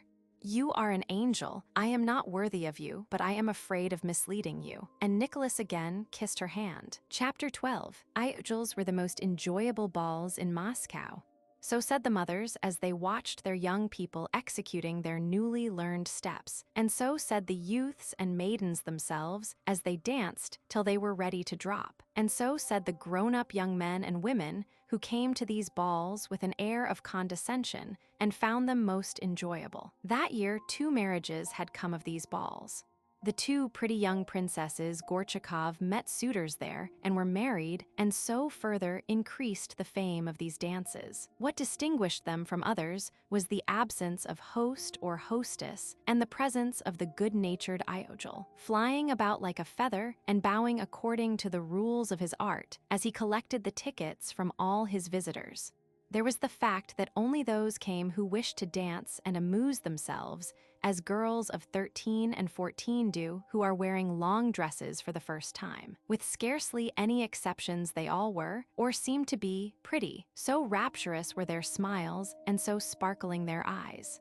Sometimes the best of the pupils, of whom Natasha, who was exceptionally graceful, was first, even danced the pas de châle, but at this last ball only the écossaise, the anglaise, and the mazurka, which was just coming into fashion, were danced. Iojel had taken a ballroom in Bezukov's house, and the ball, as everyone said, was a great success. There were many pretty girls, and the Rostov girls were among the prettiest. They were both particularly happy and gay. That evening, proud of Dólokhov's proposal, her refusal, and her explanation with Nicholas, Sonia twirled about before she left home so that the maid could hardly get her hair plaited, and she was transparently radiant with impulsive joy. Natasha, no less proud of her first long dress and of being at a real ball, was even happier. They were both dressed in white muslin with pink ribbons. Natasha fell in love the very moment she entered the ballroom. She was not in love with anyone in particular, but with everyone. Whatever person she happened to look at, she was in love with for that moment. "Oh, how delightful it is," she kept saying, running up to Sonia. Nicholas and Denisov were walking up and down, looking with kindly patronage at the dancers. "How sweet she is, she will be a real beauty," said Denisov. "Who?" "Countess Natasha," answered Denisov. "And how she dances, what grace," he said again after a pause. "Who are you talking about?" "About your sister," ejaculated Denisov testily. Rostov smiled. "My dear Count, you were one of my best pupils. You must dance," said little Iojel, coming up to Nicholas. "Look how many charming young ladies." He turned with the same request to Denisov, who was also a former pupil of his. "No, my dear fellow, I'll be a wallflower," said Denisov. "Don't you recollect what bad use I made of your lessons?" "Oh no," said Iojel, hastening to reassure him. "You were only inattentive, but you had talent. Oh yes, you had talent." The band struck up the newly introduced mazurka. Nicholas could not refuse Iojel and asked Sonya to dance. Denisov sat down by the old ladies and, leaning on his saber and beating time with his foot, told them something funny and kept them amused, while he watched the young people dancing. Iojel with Natasha, his pride and his best pupil, were the first couple. Noiselessly, skillfully stepping with his little feet in low shoes, Iojel flew first across the hall with Natasha, who, though shy, went on carefully executing her steps. Denisov did not take his eyes off her and beat time with his saber in a way that clearly indicated that if he was not dancing, it was because he would not and not because he could not. In the middle of a figure, he beckoned to Rostov, who was passing. "This is not at all the thing," he said. "What sort of Polish mazurka is this?" But she does dance splendidly. Knowing that Denisov had a reputation even in Poland for the masterly way in which he danced the mazurka, Nicholas ran up to Natasha. "Go and choose Denisov. He is a real dancer, a wonder," he said. When it came to Natasha's turn to choose a partner, she rose and, tripping rapidly across in her little shoes trimmed with bows, ran timidly to the corner where Denisov sat. She saw that everybody was looking at her and waiting. Nicholas saw that Denisov was refusing, though he smiled delightedly. He ran up to them. "Please, Vasily Dmitrich," Natasha was saying. "Do come." "Oh no, let me off, Countess," Denisov replied. "Now then, Vaska," said Nicholas. "They coax me as if I were Vaska the cat," said Denisov jokingly. "I'll sing for you a whole evening," said Natasha. "Oh, the Faiwy, she can do anything with me," said Denisov, and he unhooked his saber. He came out from behind the chairs, clasped his partner's hand firmly, threw back his head, and advanced his foot, waiting for the beat. Only on horseback and in the mazurka was Denisov's short stature not noticeable, and he looked the fine fellow he felt himself to be. At the right beat of the music, he looked sideways at his partner with a merry and triumphant air, suddenly stamped with one foot, bounded from the floor like a ball, and flew round the room taking his partner with him. Natasha guessed what he meant to do, and abandoning herself to him, followed his lead, hardly knowing how. First, he spun her round, holding her now with his left, now with his right hand, then falling on one knee, he twirled her round him, and again jumping up, dashed so impetuously forward that it seemed as if he would rush through the whole suite of rooms without drawing breath, and then he suddenly stopped and performed some new and unexpected steps. When at last, smartly whirling his partner round in front of her chair, he drew up with a click of his spurs and bowed to her, Natasha did not even make him a curtsy. She fixed her eyes on him in amazement, smiling as if she did not recognize him. "What does this mean?" she brought out. Although Iojel did not acknowledge this to be the real mazurka, everyone was delighted with Denisov's skill. He was asked again and again as a partner, and the old men began smilingly to talk about Poland and the good old days. Denisov, flushed after the mazurka and mopping himself with his handkerchief, sat down by Natasha and did not leave her for the rest of the evening. Chapter 13. For 2 days after that, Rostov did not see Dolokhov at his own or at Dolokhov's home. On the third day, he received a note from him. "As I do not intend to be at your house again for reasons you know of, and am going to rejoin my regiment, I am giving a farewell supper tonight to my friends. Come to the English Hotel." About 10 o'clock, Rostov went to the English Hotel straight from the theater, where he had been with his family and Denisov. He was at once shown to the best room, which Dolokhov had taken for that evening. Some 20 men were gathered round a table at which Dolokhov sat between 2 candles. On the table was a pile of gold and paper money, and he was keeping the bank. Rostov had not seen him since his proposal and Sonya's refusal, and felt uncomfortable at the thought of how they would meet. Dolokhov's clear, cold glance met Rostov as soon as he entered the door, as though he had long expected him. "It's a long time since we met," he said. "Thanks for coming. I'll just finish dealing, and then Ilyushka will come with his chorus. I called once or twice at your house," said Rostov, reddening. Dolokhov made no reply. "You may punt," he said. Rostov recalled at that moment a strange conversation he had once had with Dolokhov. "None but fools trust to luck in play," Dolokhov had then said. "Or are you afraid to play with me?" Dolokhov now asked, as if guessing Rostov's thought. Beneath his smile, Rostov saw in him the mood he had shown at the club dinner, and at other times, when as if tired of everyday life, he had felt a need to escape from it by some strange, and usually cruel, action. Rostov felt ill at ease. He tried, but failed, to find some joke with which to reply to Dolokhov's words. But before he had thought of anything, Dolokhov, looking straight in his face, said slowly and deliberately so that everyone could hear, "Do you remember we had a talk about cards? He's a fool who trusts to luck, one should make certain, and I want to try. To try his luck or the certainty." Rostov asked himself, "Well, you'd better not play," Dolokhov added, and springing a new pack of cards said, "Bank, gentlemen," moving the money forward he prepared to deal.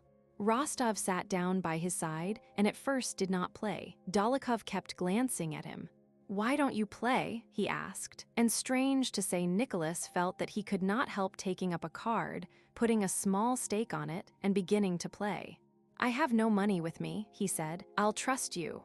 Rostov staked 5 rubles on a card and lost, staked again and again lost. Dolokhov killed, that is, beat, 10 cards of Rostov's running. "Gentlemen," said Dolokhov after he had dealt for some time, "please place your money on the cards, or I may get muddled in the reckoning." One of the players said he hoped he might be trusted. "Yes, you might, but I am afraid of getting the accounts mixed." "So I ask you to put the money on your cards," replied Dolokhov. "Don't stint yourself, we'll settle afterwards," he added, turning to Rostov. The game continued. A waiter kept handing round champagne. All Rostov's cards were beaten, and he had 800 rubles scored up against him. He wrote 800 rubles on a card, but while the waiter filled his glass, he changed his mind and altered it to his usual stake of 20 rubles. "Leave it," said Dolokhov, though he did not seem to be even looking at Rostov. "You'll win it back all the sooner. I lose to the others but win from you. Or are you afraid of me?" He asked again. Rostov submitted.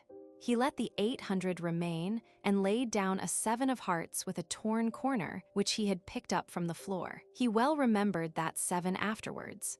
He laid down the 7 of hearts, on which with a broken bit of chalk he had written 800 rubles in clear upright figures. He emptied the glass of warm champagne that was handed him, smiled at Dolokhov's words, and with a sinking heart, waiting for a 7 to turn up, gazed at Dolokhov's hands, which held the pack. Much depended on Rostov's winning or losing on that 7 of hearts.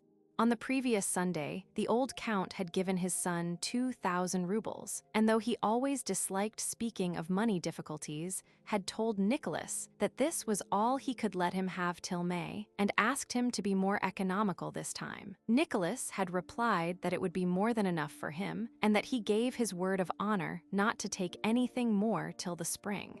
Now only 1,200 rubles was left of that money, so that this 7 of hearts meant for him not only the loss of 1,600 rubles, but the necessity of going back on his word. With a sinking heart, he watched Dolokhov's hands and thought, "Now then, make haste, and let me have this card, and I'll take my cap and drive home to supper with Denisov, Natasha, and Sonia, and will certainly never touch a card again."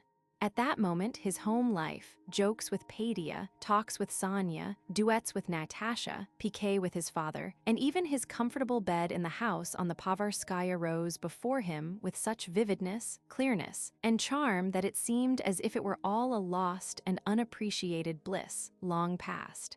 That could not be, yet he awaited with a sinking heart the movement of Dolokhov's hands. Those broad, reddish hands, with hairy wrists visible from under the shirt cuffs, laid down the pack and took up a glass and a pipe that were handed him. "So you are not afraid to play with me?" repeated Dolokhov, and as if about to tell a good story he put down the cards, leaned back in his chair, and began deliberately with a smile. "Yes, gentlemen, I've been told there's a rumor going about Moscow that I'm a sharper, so I advise you to be careful." "Come now, deal," exclaimed Rostov. "Oh, those Moscow gossips," said Dolokhov, and he took up the cards with a smile. "Ah," Rostov almost screamed, lifting both hands to his head. The 7 he needed was lying uppermost, the first card in the pack. He had lost more than he could pay.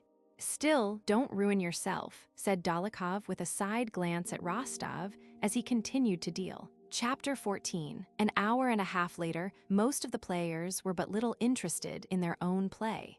The whole interest was concentrated on Rostov. Instead of 1,600 rubles, he had a long column of figures scored against him, which he had reckoned up to 10,000, but that now, as he vaguely supposed, must have risen to 15,000.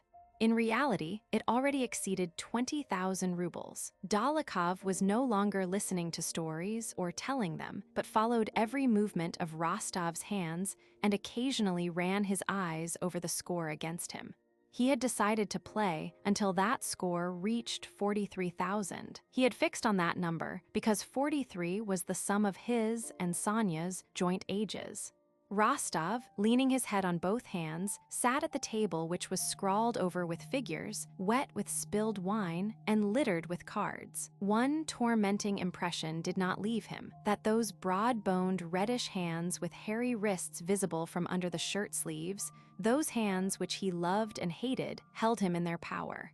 600 rubles ace, a corner, a 9, winning it back's impossible. Oh, how pleasant it was at home.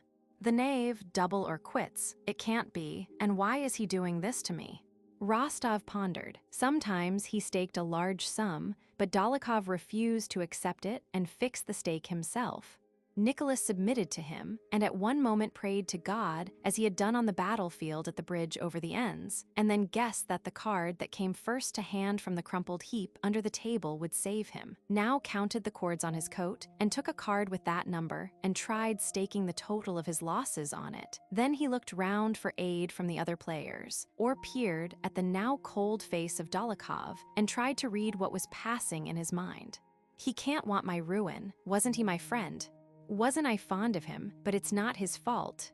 What's he to do if he has such luck? And it's not my fault either, he thought to himself. I have done nothing wrong. Have I killed anyone, or insulted or wished harm to anyone? Why such a terrible misfortune? And when did it begin? Such a little while ago, I came to this table with the thought of winning 100 rubles to buy that casket for Mama's name day, and then going home. I was so happy, so free, so lighthearted, and I did not realize how happy I was. When did that end, and when did this new, terrible state of things begin? What marked the change? I sat all the time in the same place at this table, chose and placed cards, and watched those broad-boned, agile hands in the same way. When did it happen, and what has happened? I am well and strong and still the same and in the same place. No, it can't be. Surely it will all end in nothing. He was flushed and bathed in perspiration, though the room was not hot. His face was terrible and piteous to see, especially from its helpless efforts to seem calm. The score against him reached the fateful sum of 43,000. Rostov had just prepared a card, by bending the corner of which he meant to double the 3,000 just put down to his score, when Dolokhov, slamming down the pack of cards, put it aside and began rapidly adding up the total of Rostov's debt, breaking the chalk as he marked the figures in his clear, bold hand. Supper! It's time for supper, and here are the gypsies. Some swarthy men and women were really entering from the cold outside and saying something in their gypsy accents. Nicholas understood that it was all over, but he said in an indifferent tone, "Well, won't you go on? I had a splendid card already," as if it were the fun of the game which interested him most. "It's all up, I'm lost," thought he. "Now a bullet through my brain, that's all that's left me." And at the same time he said in a cheerful voice, "Come now, just this one more little card." "All right," said Dolokhov, having finished the addition. "All right, 21 rubles," he said, pointing to the figure 21 by which the total exceeded the round sum of 43,000, and taking up a pack he prepared to deal. Rostov submissively unbent the corner of his card, and instead of the 6,000 he had intended, carefully wrote 21. "It's all the same to me," he said. "I only want to see whether you will let me win this 10 or beat it." Dolokhov began to deal seriously. Oh, how Rostov detested at that moment those hands with their short reddish fingers and hairy wrists, which held him in their power. The 10 fell to him. "You owe 43,000, Count," said Dólokhov, and stretching himself, he rose from the table. "One does get tired sitting so long," he added. "Yes, I'm tired too," said Rostov. Dólokhov cut him short, as if to remind him that it was not for him to jest. "When am I to receive the money, Count?" Rostov, flushing, drew Dólokhov into the next room. "I cannot pay it all immediately. Will you take an IOU?" he said. "I say, Rostov," said Dólokhov clearly, smiling and looking Nicholas straight in the eyes, "you know the saying, lucky in love, unlucky at cards. Your cousin is in love with you, I know." "Oh, it's terrible to feel oneself so in this man's power," thought Rostov. He knew what a shock he would inflict on his father and mother by the news of this loss. He knew what a relief it would be to escape it all, and felt that Dólokhov knew that he could save him from all this shame and sorrow, but wanted now to play with him as a cat does with a mouse. "Your cousin," Dólokhov started to say, but Nicholas interrupted him. "My cousin has nothing to do with this, and it's not necessary to mention her," he exclaimed fiercely. "Then, when am I to have it?" "Tomorrow," replied Rostov and left the room. Chapter 15. To say tomorrow and keep up a dignified tone was not difficult, but to go home alone, see his sisters, brother, mother, and father, confess and ask for money he had no right to after giving his word of honor was terrible. At home, they had not yet gone to bed. The young people, after returning from the theater, had had supper and were grouped round the clavichord. As soon as Nicholas entered, he was enfolded in that poetic atmosphere of love which pervaded the Rostov household that winter, and now after Dólokhov's proposal and Iogil's ball, seemed to have grown thicker round Sonia and Natasha as the air does before a thunderstorm. Sonia and Natasha, in the light blue dresses they had worn at the theater, looking pretty and conscious of it, were standing by the clavichord, happy and smiling. Vera was playing chess with Shinshin in the drawing room. The old countess, waiting for the return of her husband and son, sat playing patience with the old gentlewoman who lived in their house. Denisov, with sparkling eyes and ruffled hair, sat at the clavichord striking chords with his short fingers, his legs thrown back and his eyes rolling as he sang, with his small, husky, but true voice, some verses called Enchantress, which he had composed, and to which he was trying to fit music. Enchantress, say, to my forsaken lyre what magic power is this recalls me still? What spark has set my inmost soul on fire? What is this bliss that makes my fingers thrill? He was singing in passionate tones, gazing with his sparkling black agate eyes at the frightened and happy Natasha. "Splendid, excellent," exclaimed Natasha. "Another verse," she said, without noticing Nicholas. "Everything's still the same with them," thought Nicholas, glancing into the drawing room where he saw Vera and his mother with the old lady.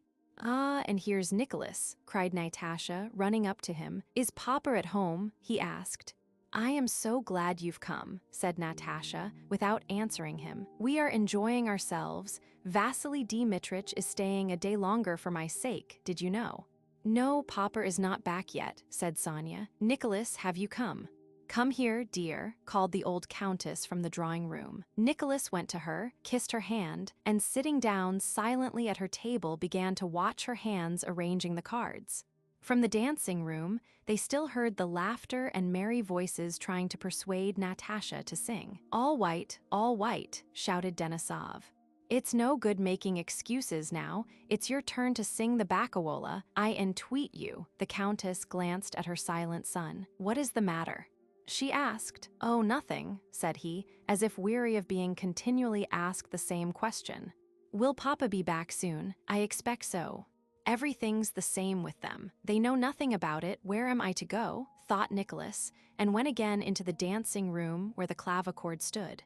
Sonia was sitting at the clavichord, playing the prelude to Denisov's favorite barcarolle. Natasha was preparing to sing. Denisov was looking at her with enraptured eyes. Nicholas began pacing up and down the room. Why do they want to make her sing? How can she sing? "There's nothing to be happy about," thought he. Sonia struck the first chord of the prelude. "My God, I'm a ruined and dishonored man. A bullet through my brain is the only thing left me. Not singing," his thoughts ran on. "Go away." But where to? It's one. Let them sing. He continued to pace the room, looking gloomily at Denisov and the girls and avoiding their eyes. "Nikolenka, what is the matter?" Sonya's eyes fixed on him seemed to ask. She noticed at once that something had happened to him. Nicholas turned away from her. Natasha, too, with her quick instinct, had instantly noticed her brother's condition. But though she noticed it, she was herself in such high spirits at that moment, so far from sorrow, sadness, or self-reproach, that she purposely deceived herself as young people often do. "No, I am too happy now to spoil my enjoyment by sympathy with anyone's sorrow," she felt, and she said to herself, "No, I must be mistaken. He must be feeling happy, just as I am." "Now, Sonya," she said, going to the very middle of the room where she considered the resonance was best. Having lifted her head and let her arms droop lifelessly, as ballet dancers do, Natasha, rising energetically from her heels to her toes, stepped to the middle of the room and stood still. "Yes, that's me," she seemed to say, answering the rapt gaze with which Denisov followed her. "And what is she so pleased about?" thought Nicholas, looking at his sister. "Why isn't she dull and ashamed?" Natasha took the first note. Her throat swelled, her chest rose, her eyes became serious. At that moment, she was oblivious of her surroundings, and from her smiling lips flowed sounds which anyone may produce at the same intervals and hold for the same time, but which leave you cold 1,000 times, and the 1,001st time thrill you and make you weep. Natasha, that winter, had for the first time begun to sing seriously, mainly because Denisov so delighted in her singing. She no longer sang as a child. There was no longer in her singing that comical, childish, painstaking effect that had been in it before, but she did not yet sing well, as all the connoisseurs who heard her said. It is not trained, but it is a beautiful voice that must be trained. Only they generally said this some time after she had finished singing. While that untrained voice, with its incorrect breathing and labored transitions, was sounding, even the connoisseurs said nothing, but only delighted in it and wished to hear it again. In her voice there was a virginal freshness, an unconsciousness of her own powers, and an as yet untrained velvety softness, which so mingled with her lack of art in singing that it seemed as if nothing in that voice could be altered without spoiling it. "What is this?" thought Nicholas, listening to her with widely opened eyes. "What has happened to her? How she is singing today?" And suddenly the whole world centered for him on anticipation of the next note, the next phrase, and everything in the world was divided into 3 beats. "O mio crudel effetto. 1, 2, 3, 1, 2, 3, 1. O mio crudel effetto. 1, 2, 3, 1. Oh, this senseless life of ours," thought Nicholas. "All this misery and money and Dolokhov and anger and honor, it's all nonsense, but this is real. Now then, Natasha, now then, dearest, now then, darling, how will she take that sea? She's taken it, thank God." And without noticing that he was singing, to strengthen the sea he sung a second, a third below the high note. "Ah, God, how fine did I really take it? How fortunate," he thought. Oh, how that chord vibrated, and how moved was something that was finest in Rostov's soul. And this something was apart from everything else in the world and above everything in the world. What were losses and Dolokhov and words of honor? All nonsense. One might kill and rob and yet be happy. Chapter 16. It was long since Rostov had felt such enjoyment from music as he did that day. But no sooner had Natasha finished her barcarolle than reality again presented itself. He got up without saying a word and went downstairs to his own room. A quarter of an hour later, the old count came in from his club, cheerful and contented. Nicholas, hearing him drive up, went to meet him. "Well, had a good time," said the old count, smiling gaily and proudly at his son. Nicholas tried to say yes, but could not, and he nearly burst into sobs. The count was lighting his pipe and did not notice his son's condition. "Ah, it can't be avoided," thought Nicholas for the first and last time. And suddenly, in the most casual tone, which made him feel ashamed of himself, he said, as if merely asking his father to let him have the carriage to drive to town, "Papa, I have come on a matter of business. I was nearly forgetting. I need some money." "Dear me," said his father, who was in especially good humor. "I told you it would not be enough. How much?"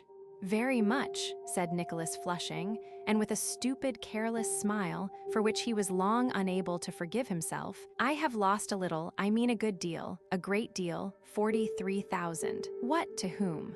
Nonsense, cried the Count, suddenly reddening with an apoplectic flush over neck and nape as old people do. I promise to pay tomorrow, said Nicholas. Well, said the old Count, spreading out his arms and sinking helplessly on the sofa. It can't be helped, it happens to everyone, said the son, with a bold, free, and easy tone, while in his soul he regarded himself as a worthless scoundrel whose whole life could not atone for his crime. He longed to kiss his father's hands and kneel to beg his forgiveness, but said, in a careless and even rude voice, that it happens to everyone. The old Count cast down his eyes on hearing his son's words and began bustlingly searching for something. Yes, yes, he muttered. It will be difficult, I fear, difficult to raise. Happens to everybody, yes, who has not done it. And with a furtive glance at his son's face, the Count went out of the room. Nicholas had been prepared for resistance, but had not at all expected this. Papa, papa, he called after him, sobbing, forgive me, and seizing his father's hand, he pressed it to his lips and burst into tears. While father and son were having their explanation, the mother and daughter were having one not less important. Natasha came running to her mother, quite excited. Mama, he has made me. Made what? Made me an offer, Mama, she exclaimed. The Countess did not believe her ears. Denisov had proposed. To whom? To this chit of a girl, Natasha, who not so long ago was playing with dolls and who was still having lessons. Don't, Natasha, what nonsense, she said, hoping it was a joke. Nonsense, indeed, I am telling you the fact, said Natasha indignantly. I come to ask you what to do, and you call it nonsense.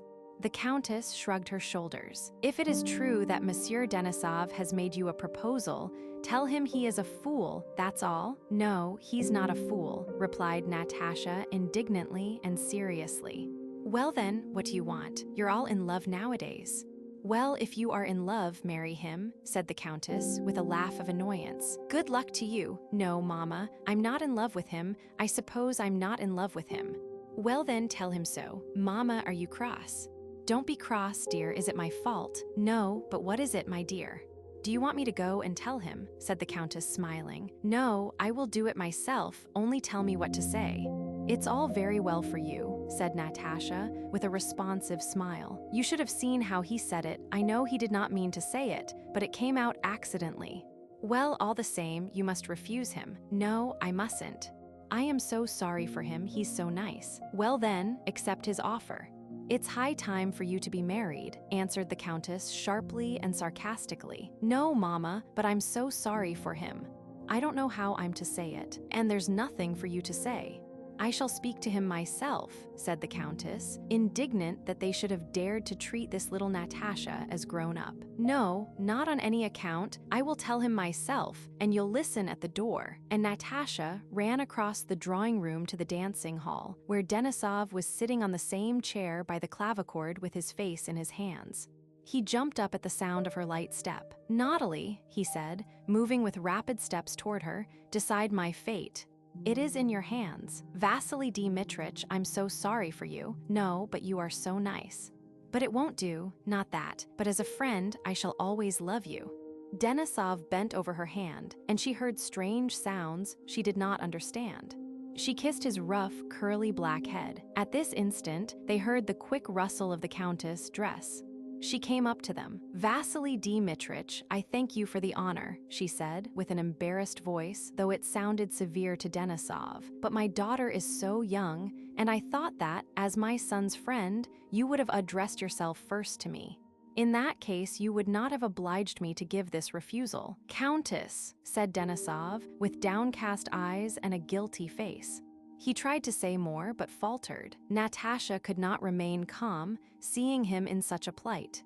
She began to sob aloud. Countess, I have done double wrong, Denisov went on in an unsteady voice. But believe me, I so adore your daughter and all your family that I would give my life twice over. He looked at the Countess, and seeing her severe face said, Well, goodbye, Countess, and kissing her hand, He left the room with quick, resolute strides without looking at Natasha. Next day, Rostov saw Denisov off. He did not wish to stay another day in Moscow. All Denisov's Moscow friends gave him a farewell entertainment at the Gypsies, with the result that he had no recollection of how he was put in the sleigh or of the first 3 stages of his journey. After Denisov's departure, Rostov spent another fortnight in Moscow without going out of the house, waiting for the money his father could not at once raise, and he spent most of his time in the girl's room. Sonia was more tender and devoted to him than ever. It was as if she wanted to show him that his losses were an achievement that made her love him all the more. But Nicholas now considered himself unworthy of her. He filled the girls' albums with verses and music, and having at last sent Dolokhov the whole 43,000 rubles and received his receipt, he left at the end of November without taking leave of any of his acquaintances to overtake his regiment, which was already in